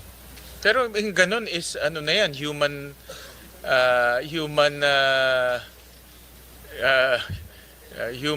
intervention na yan or 'di ba? Or lack of it, in other words. Yes po. Oo, kasi kung lolokohin mo talaga yung dokumento, maloloko mo talaga yung dokumento, 'di ba? Kung hindi mo rin pag-aaralin yung dokumento mabuti, makakalusot talaga ito. That's why, Mr. Chair, they were supposed to do two things. A picture that is printed out with the geotag info, and the picture is also uploaded to the system of DPWH. Yung metadata o yung properties po ng picture, hindi ho rin tumutugma sa litrato. So namamanipula din. That's the reason why DPWH and COA are in present discussions po to avoid a possible biased party, either the contractor, DPWH, or any of the engineers, to manipulate the geotag data. We're now looking into the satellite geotagging po. Mas mahirap kausap po at mas mahirap magloko po si satellite provider po. Kaya ba yan this coming 2026? Nag-uusap po kami ng DPWH. Actually, the technology is there. Ang kailangan na lang ho pag-usapan would possibly be the rates, the frequency of use, at ano ho yung kinakailangang makuha ho namin in the geotagging requirements po. Yung frequency and resolution din ho ng litrato critical din po. So yun ho yung pinag-uusapan ho ngayon with DPWH po. And then with your the secretaries. last reform is pre-audit. Pinag-aaralan po yung pre-audit. Pinag-aaral ho namin, we will need practically 2.7 billion pesos annually just to do pre-audit of DPWH alone. Wala ho tayong pinag-uusapang iba pang ahensya. But if we could do the integration of systems po, more of, ang magiging focus po natin is data analytics. Then we can really impose the geotagging. We could trim down the requirements for the pre-audit po. In the meantime po, it may be a requirement that if we do pre-audit, yung budget na naipresenta ho kanina, na 15 billion ho, medyo kukulangin po kami ngayon ng konti.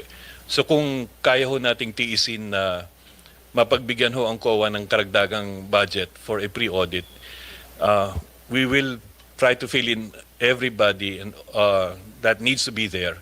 Dahil ayaw din ho naming mapilay ang operasyon, babagal ho ito pag iilan pa rin ho ang auditors doing the pre-audit, especially just for DPWH po.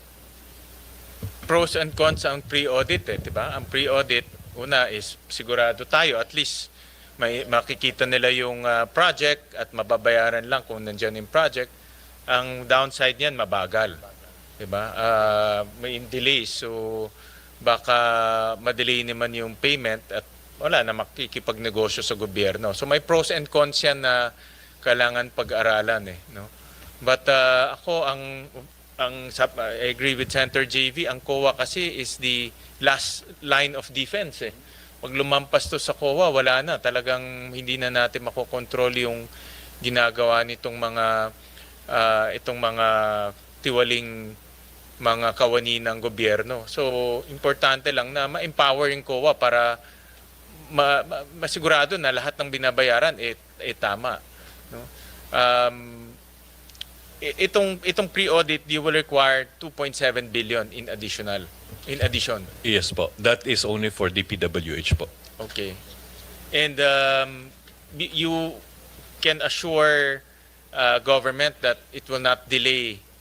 Kasi we have to balance the delay rin dahil infrastructure is important to nation building, literally. No? So, kaya ba yon na hindi madidelay? Kaya po ang proposal po ng COA po as a more holistic approach. Kung manual po rin ang audit ho namin, that's a purely pre-audit. But if we combine this po with the geotagging and we also have the system integration where the data is accessible to COA for the agencies involved po, there we can balance po the pre-audit which is really manual and a more digitalization approach which is data analytics approach para mas madali ho naming ma-flag yung mga projects po. So, yung 2.7 po, if the system integration and geotagging can immediately be done, that can even lessen the extent of work we need to do ho sa pre-audit. So may balancing lang po. Okay. Well, kami naman, ang goal namin is to assure the public this flood control mess will not happen again in 2026. We can only do so much in the budgeting. Now, once na-approve namin yung budget, executive na yan, we will leave it to the executive to execute. Pero kung pareho pa rin yung gagawin ng executive at hindi natin mahuhuli, magiging problema tayo. How about yung human intervention? Kasi nga, 'di ba, ngayon we're talking about lumalabas doon sa press release ni Secretary Dizon, there are about 421 na ghost projects nationwide, no? So, in other words, may mga areas na nalalampasan ang COA in terms of documentation. So, and this is contingent to the manpower. So, how do we itong mga issues of manpower, the lack of manpower, the integrity of the manpower, the tools that the manpower use, how do we address this? No? Kasi nung narinig ko yung 421, nagulat talaga ako dahil pero mo, that's nationwide. No? So how do we, hindi lang to Bulacan, ha? No? Nationwide to. So how do we address the concerning the manpower issues, Chairperson? Thank you for that, Mr. Chairman.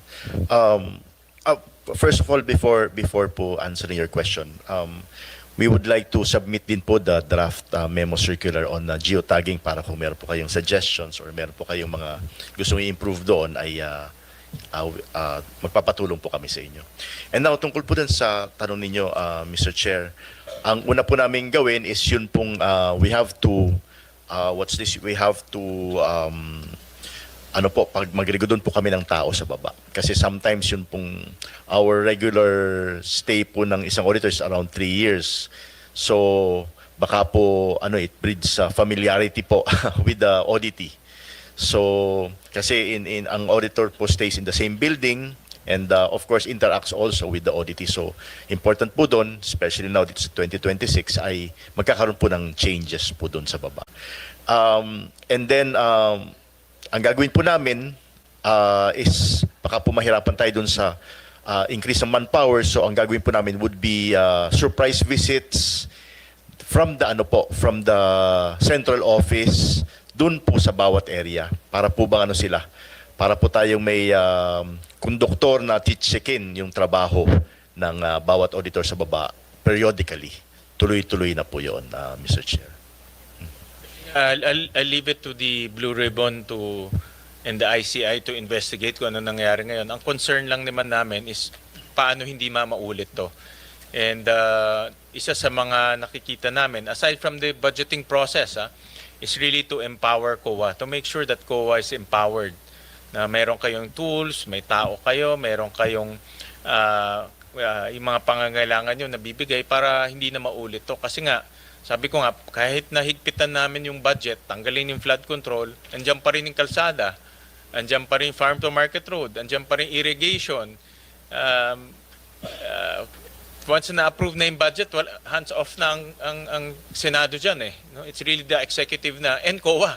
No? Kasi kayo on the ground, you have presence on the ground. No? Kaya we have to, I just want to make sure na well-equipped ang COA and supported when it comes to performing its duties. No? Para hindi na maulit to. And then, in terms of disciplinary mechanisms among your employees, kasi nabanggit narinig nyo naman siguro sa privilege speeches, sa mga testimonies ng mga resource persons or mga witnesses, nababanggit ang COA, no?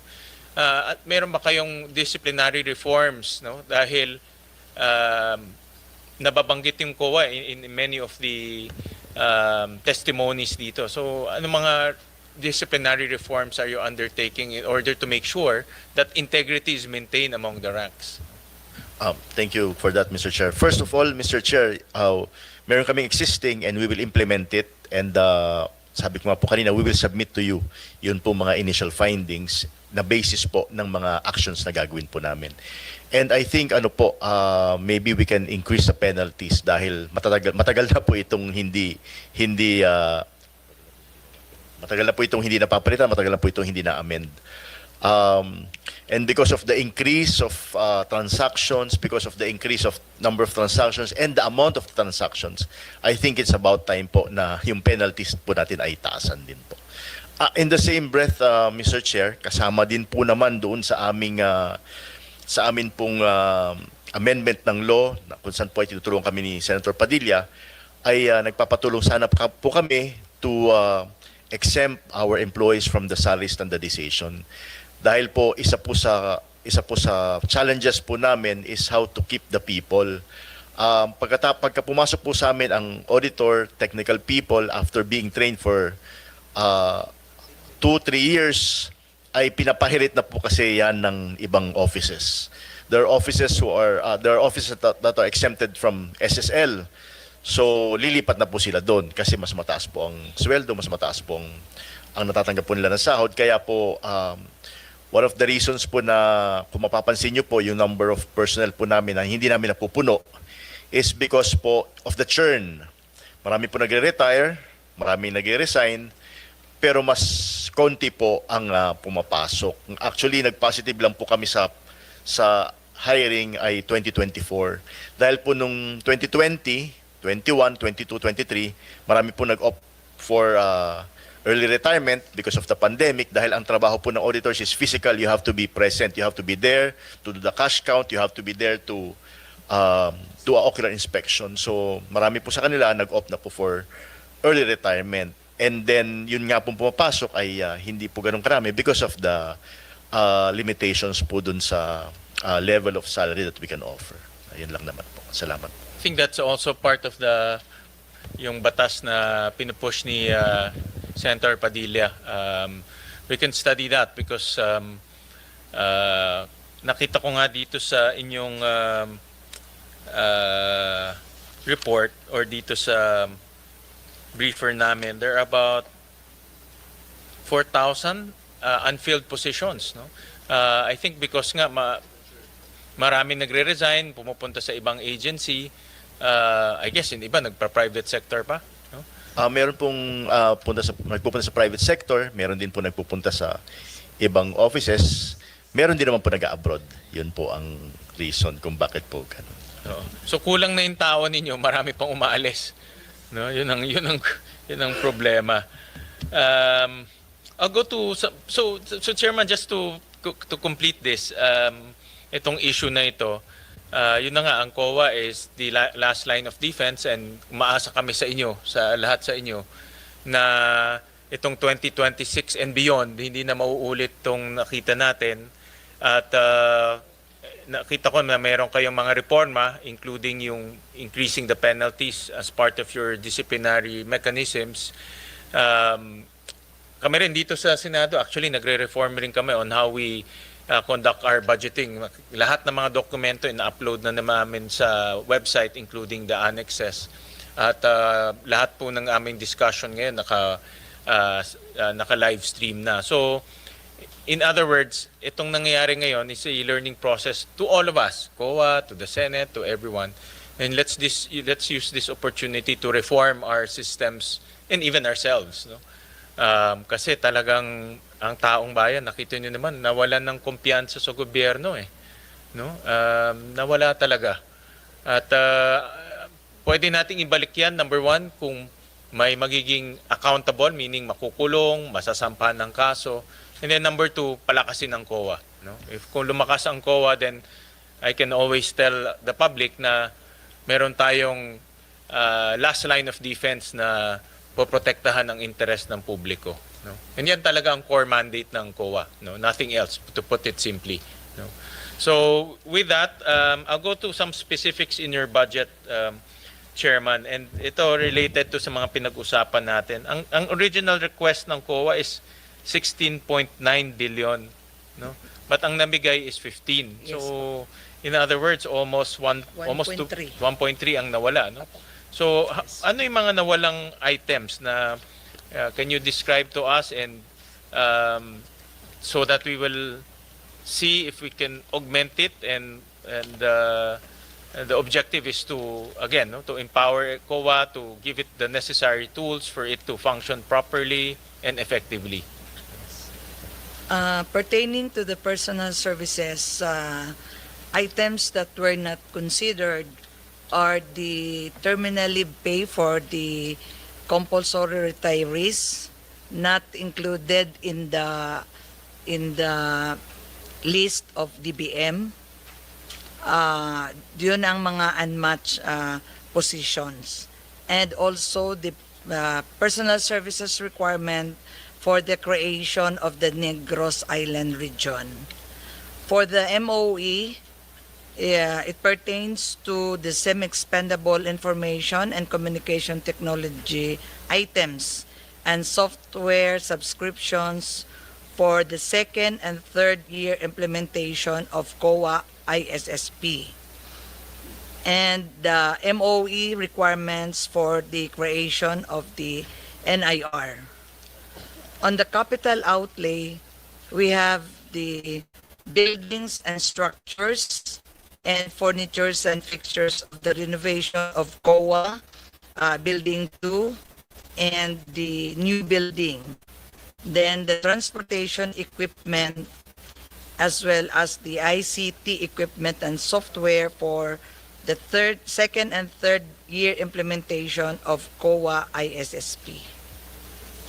So yun po ang items that were not considered po in the NEP. Wala pa dito, Ascom Laras, itong potentially itong 2.7 billion for pre-audit, no? Wala po, sir. Yung 2.7, ito ba ay na meron ng details to? Meron ng kasi ako personally I'm very interested in that because this is to respond to the time. It's just ang worry ko lang yan yung delay, no? Kasi baka maraming madelay. Pero kung ma-assure naman ng COA with that amount, wala namang magiging delay. At least it's a good safeguard, no? Until ma-stabilize natin yung situation ngayon. Kasi hindi pa, tingin ko ang situation hindi pa masyadong stabilized. No? Yeah.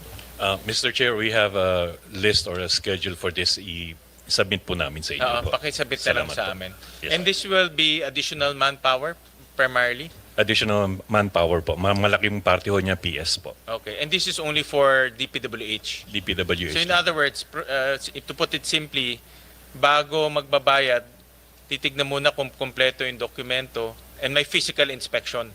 Tama po. Okay. Parang dami yun. Dami ho. Marami. Marami. Okay. But ayan ang kailangan ngayon kasi of the current situation right now No? Yeah.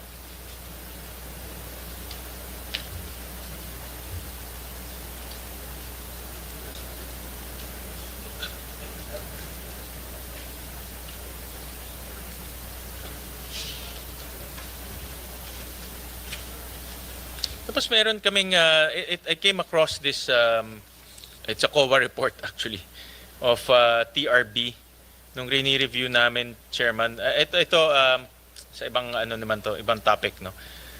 Nakuha namin yung when we were reviewing the COA report of TRB, nakita namin na merong binigay ang TRB na sasakyan sa team leader ng COA, no, auditing TRB, no.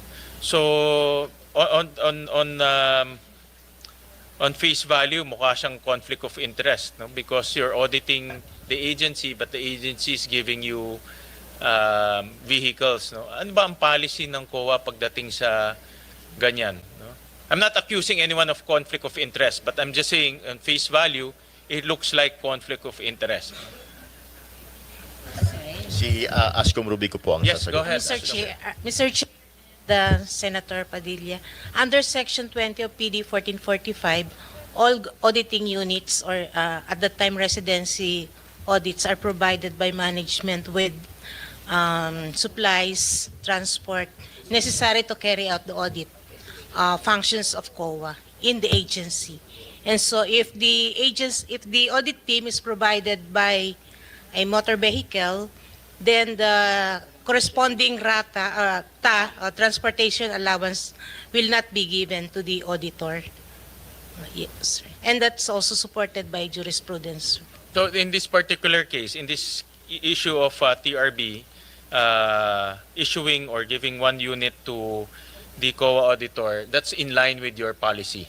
Yeah, it's in So line there's with the policy and with the law, sir. Okay, all right. I just want to make sure, no, just to put on record, kasi on face value mukha siyang Sir Chair, just yes. to add, but the vehicle should be still in the name of TRB po. TRB. Yeah. Okay, all right. Parang naka-ano lang po sa kanya, naka-assign. Naka-assign lang. Naka-MR lang po. Okay.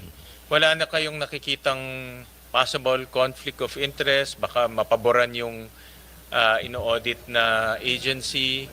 Na itong practice na ito, matagal na ba ito? It's not a practice, sir. It's by law, procedure under the rules. Okay, okay. The only conflict, sir, is if the auditor is still receiving transportation allowance So dalawa. despite the service vehicle assigned to Okay.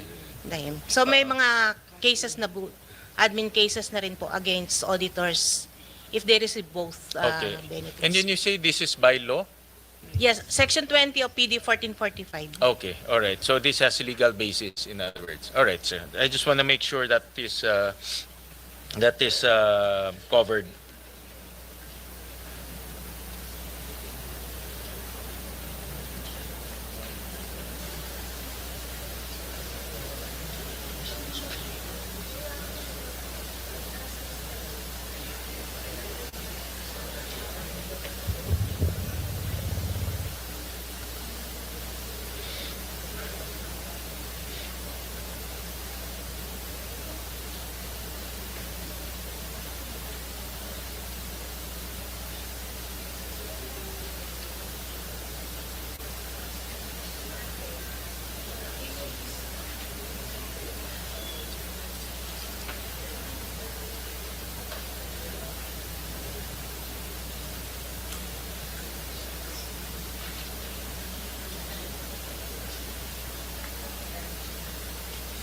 Meron ako nakita in your website. It's called Citizens Participatory Audit.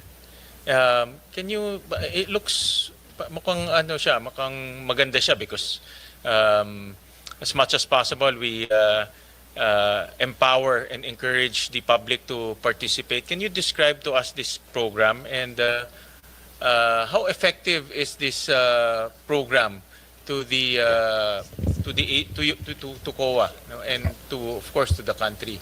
Opo, si Ascom Isidro po, Mr. Chair. Yes, go ahead. Yes po. Good morning, good afternoon po, and thank you po for the question. Yung pong citizen participatory audit of COA has been institutionalized long before po. I just don't recall the exact year.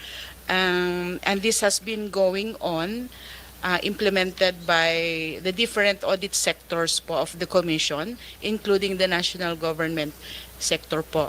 This approach for strategy involves civil society organizations who undergo briefings, orientations, and trainings together with our audit teams to undertake a particular audit po. Actually po, if I may also share our experience po, in 2024, we had a citizen participatory audit conducted po, specifically for flood control projects actually po. And that was undertaken covering the National Capital Region. This is supposed to be it could be replicated in the regional offices din po, actually. So we have a report on the citizen participatory audit po involving flood control projects of the National Capital Region. This will also be published in our website. We have a corner in our COA website po pertaining to citizen participatory audits already conducted. This one po for the flood control projects, kasabay din po siyang ipapublish doon sa mga audit reports na recent. Sa ngayon po, I don't think na nakapublish na po. So bago lang to sa flood control? Yes po, Mr. Chair. So in Last other words, year you're encouraging the public to help COA or government in Yes po, particular to audit. Yeah. Yes po, Mr. Chair. We have a specific office po who is accrediting civil society organizations po. And aside from that po, nagkakaroon po ng orientation before the start of any citizen participatory audit po. We have our project management office po under the office of the chairperson po actually, who is the lead for this CPA activities po of the commission. Itong CSO is ano ba sila? Anong qualification? Dapat ba accounting firm sila? Mga accountants? What are the qualifications? Hindi naman po, Mr. Chair. necessary. Depende po sa advocacies and depende po sa subject matter po ng i-audit po namin. Yun po ang invitation po at saka tinitingnan namin dun sa accredited CSOs po. So you will open the project to CSOs and they can apply? Yes po, Tapos yes po. may terms, I guess may terms of reference yan, Yes no? po, every engagement po meron pong memorandum of agreement. Okay. Yes. And then they can undertake on their own No itong... po, they are part of the CPA audit teams po together okay. with our auditors. Ang team lead pa rin po dito ay COA auditors Okay, po. and then kasama lang sila doon. Yes po, yes po, okay, Mr. okay. Chair. Parang ano sila, observer, parang ganyan. Hindi po, parang team members po sila. So Okay, parang okay. force multipliers po namin sila. Okay. They go to the field, inspect the projects, kasama po silang pumupunta. From planning po until reporting, kasama po sila Okay. sa process. So when will you open this flood control project? Itong Tapos na po nag-open na. for the National Capital Region. Tapos na po, Mr. Chair. Okay. It was undertaken last year po. okay. Tapos na siya. Okay. Yes po, And ilan Mr. Chair. CSO ang nag-participate? Uh, no? One CSO lang po, but they are a big group, yung Rotarians po, Rotary clubs, different Rotary clubs in Metro Manila. Sana sumali yung mga church-based or religious-based CSOs. They can Kasi also very co-chair. active sila, no? Yes po, yes po. And maganda itong program na ito dahil una, makikita talaga nila first hand kung ano yung mga nangyayari. Yes And then po, second, this is also empowering the public to participate. participate in Yes. the auditing procedures. Yeah. Yes po, Mr. Okay. Chair. And then nakita ko throughout the marami na, no, may mga solid waste Yes po, Mr. management, Chair. merong iba-iba eh. Barangay health centers, Ito pala etc. Kamanaba flood control, Yes ito ba po, ito? yes Okay. po. Are we opening up for itong mga flood control in Bulacan, in other areas? Meron bang ganyan na move? Ano sasabihin natin? Ikaw. So far po kasi, Mr. Chair, sa Bulacan po naka-fraud audit na po. Naka-fraud audit na. Fraud How about in other areas lang? We will do that po. Yeah, We'll baka do that. baka it's a good program to Yes, be maganda honest po. about it. And especially nagre-reach out kasi sa amin din Yes. yung mga religious groups. Actually po, I'm that's sure a good, sa inyo rin. I'm sure that's sa a inyo good rin. suggestion, Mr. Chair. Ano po, I think maganda rin pong to manumbalik yung pong pagtitiwala po ng civil society at ang mga citizens natin sa government would be to make them part of it para po makita po nila yung ginagawa at makita nila personally yung po mga actions na ginagawa. That's a good suggestion, Mr. Chair. We will reach out to the religious organizations and other civic organizations. Nagre-reach out sa amin dito mga other than CSOs, mga religious organizations. Of course, they're very concerned with what's happening right now. But if there's a way for them to participate through COA's activities, that will be a good model, a good way forward. That's why when I saw it in your website, we were very interested in knowing how this citizens participatory program is being undertaken. And then going back to the fraud audit, ilan fraud aside from Bulacan, meron ba tayong ginagawang fraud audit ngayon? Mr. Chair, right now po we're concentrating in Bulacan because as I mentioned earlier, it's 20% of the full amount for flood control is in Region 3, 50% is in Bulacan. But ang next po namin that we check po, the next highest region po in terms of value, in terms of amount would be NCR. And the highest for NCR would be the City of Manila po. Okay. So using that criteria, ang next po namin, if maybe kapag naka 50% na po kami sa Bulacan, we can now go to City of Manila. Aside po kasi from this flood control, ay marami din po kaming ongoing na fraud audit po kasi. If you would remember, Mr. Chair, marami po kami natapos yun pong sa Farmally, yun pong sa Cagayan, Province of Cagayan, yun pong sa Pampanga, yung sa Mexico. Tapos meron din pong mga iba pa na ongoing, meron din po kami sa BARM, ongoing din po. So, we are scheduling it po. Pag naka more than 50% po kami sa Bulacan, it would show a pattern already. We can now go to the next area po. Yan ang next tanong ko nga, Chairman. Yes. Do we have enough manpower with the fraud audit division? Alam ko ngayon, I'm sure, sobrang busy. I'm sure sobrang busy sila ngayon dahil sa dami ng Pina-fraud audit ngayon. Tsaka sabay-sabay no? Sabay-sabay siya eh. So do we have enough manpower? Meron ba silang kailangan ba nilang ng support? Especially, hindi naman to, I guess seasonal naman ang fraud audit eh. But I think in the next, maybe 2026, nakikita ko marami tayong gagawin na fraud audit because of the magnitude of this. Tuloy-tuloy lang po, Mr. Chair. Actually po, yung pong DepEd laptop, na, kung maalala nyo po. So, we have around 50 auditors po sa Fraud Audit Office. Medyo nakakonsentrate po kami ngayon dito sa sa flood control po sa Bulacan. So, medyo kulang but ang ginagawa po kasi namin para mabilis, if you would notice, we issue fraud audit reports around 4 to 5 reports per week for the past month po. Simula po August. 4 to 5 per week po ang nai-issue namin. Kaya po nakapag-issue na agad kaya po nakapag-issue na ng preventive suspension po ang Ombudsman based on the 8 reports that we submitted to the Office of the Ombudsman. And this week po, meron kami ulit. Next week, meron ulit. So wala po kaming tigil, Mr. Chair. Well, let us know if you need any support, at least for 2026. I think if 50, baka hindi na natutulog yun sa ngayon. Sa ngayon. Kasi nga sa magnitude eh. No?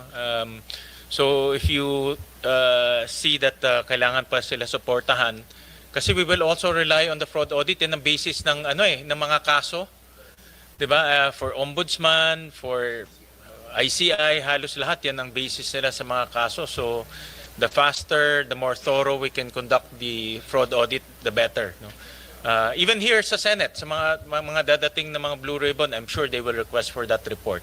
Idagdag ko rin po, Mr. Chair, that we will submit po the results. Actually, nakapag-submit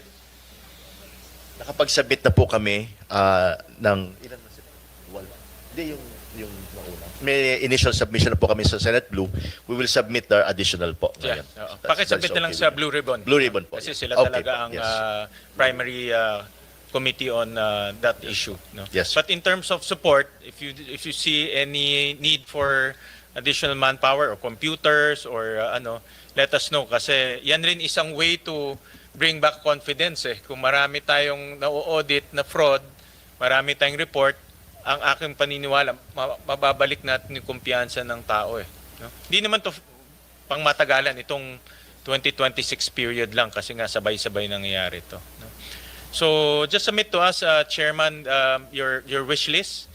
The fraud audit, yung kaninang mga infrastructure related, yung pre-audit, pati yung mga iba pang mga request ninyo for 2026. Sabi ko nga kanina, sabi nga ni Senator JV at ni Senator Robin, ibalik ang kumpiyansa ng taong bayan.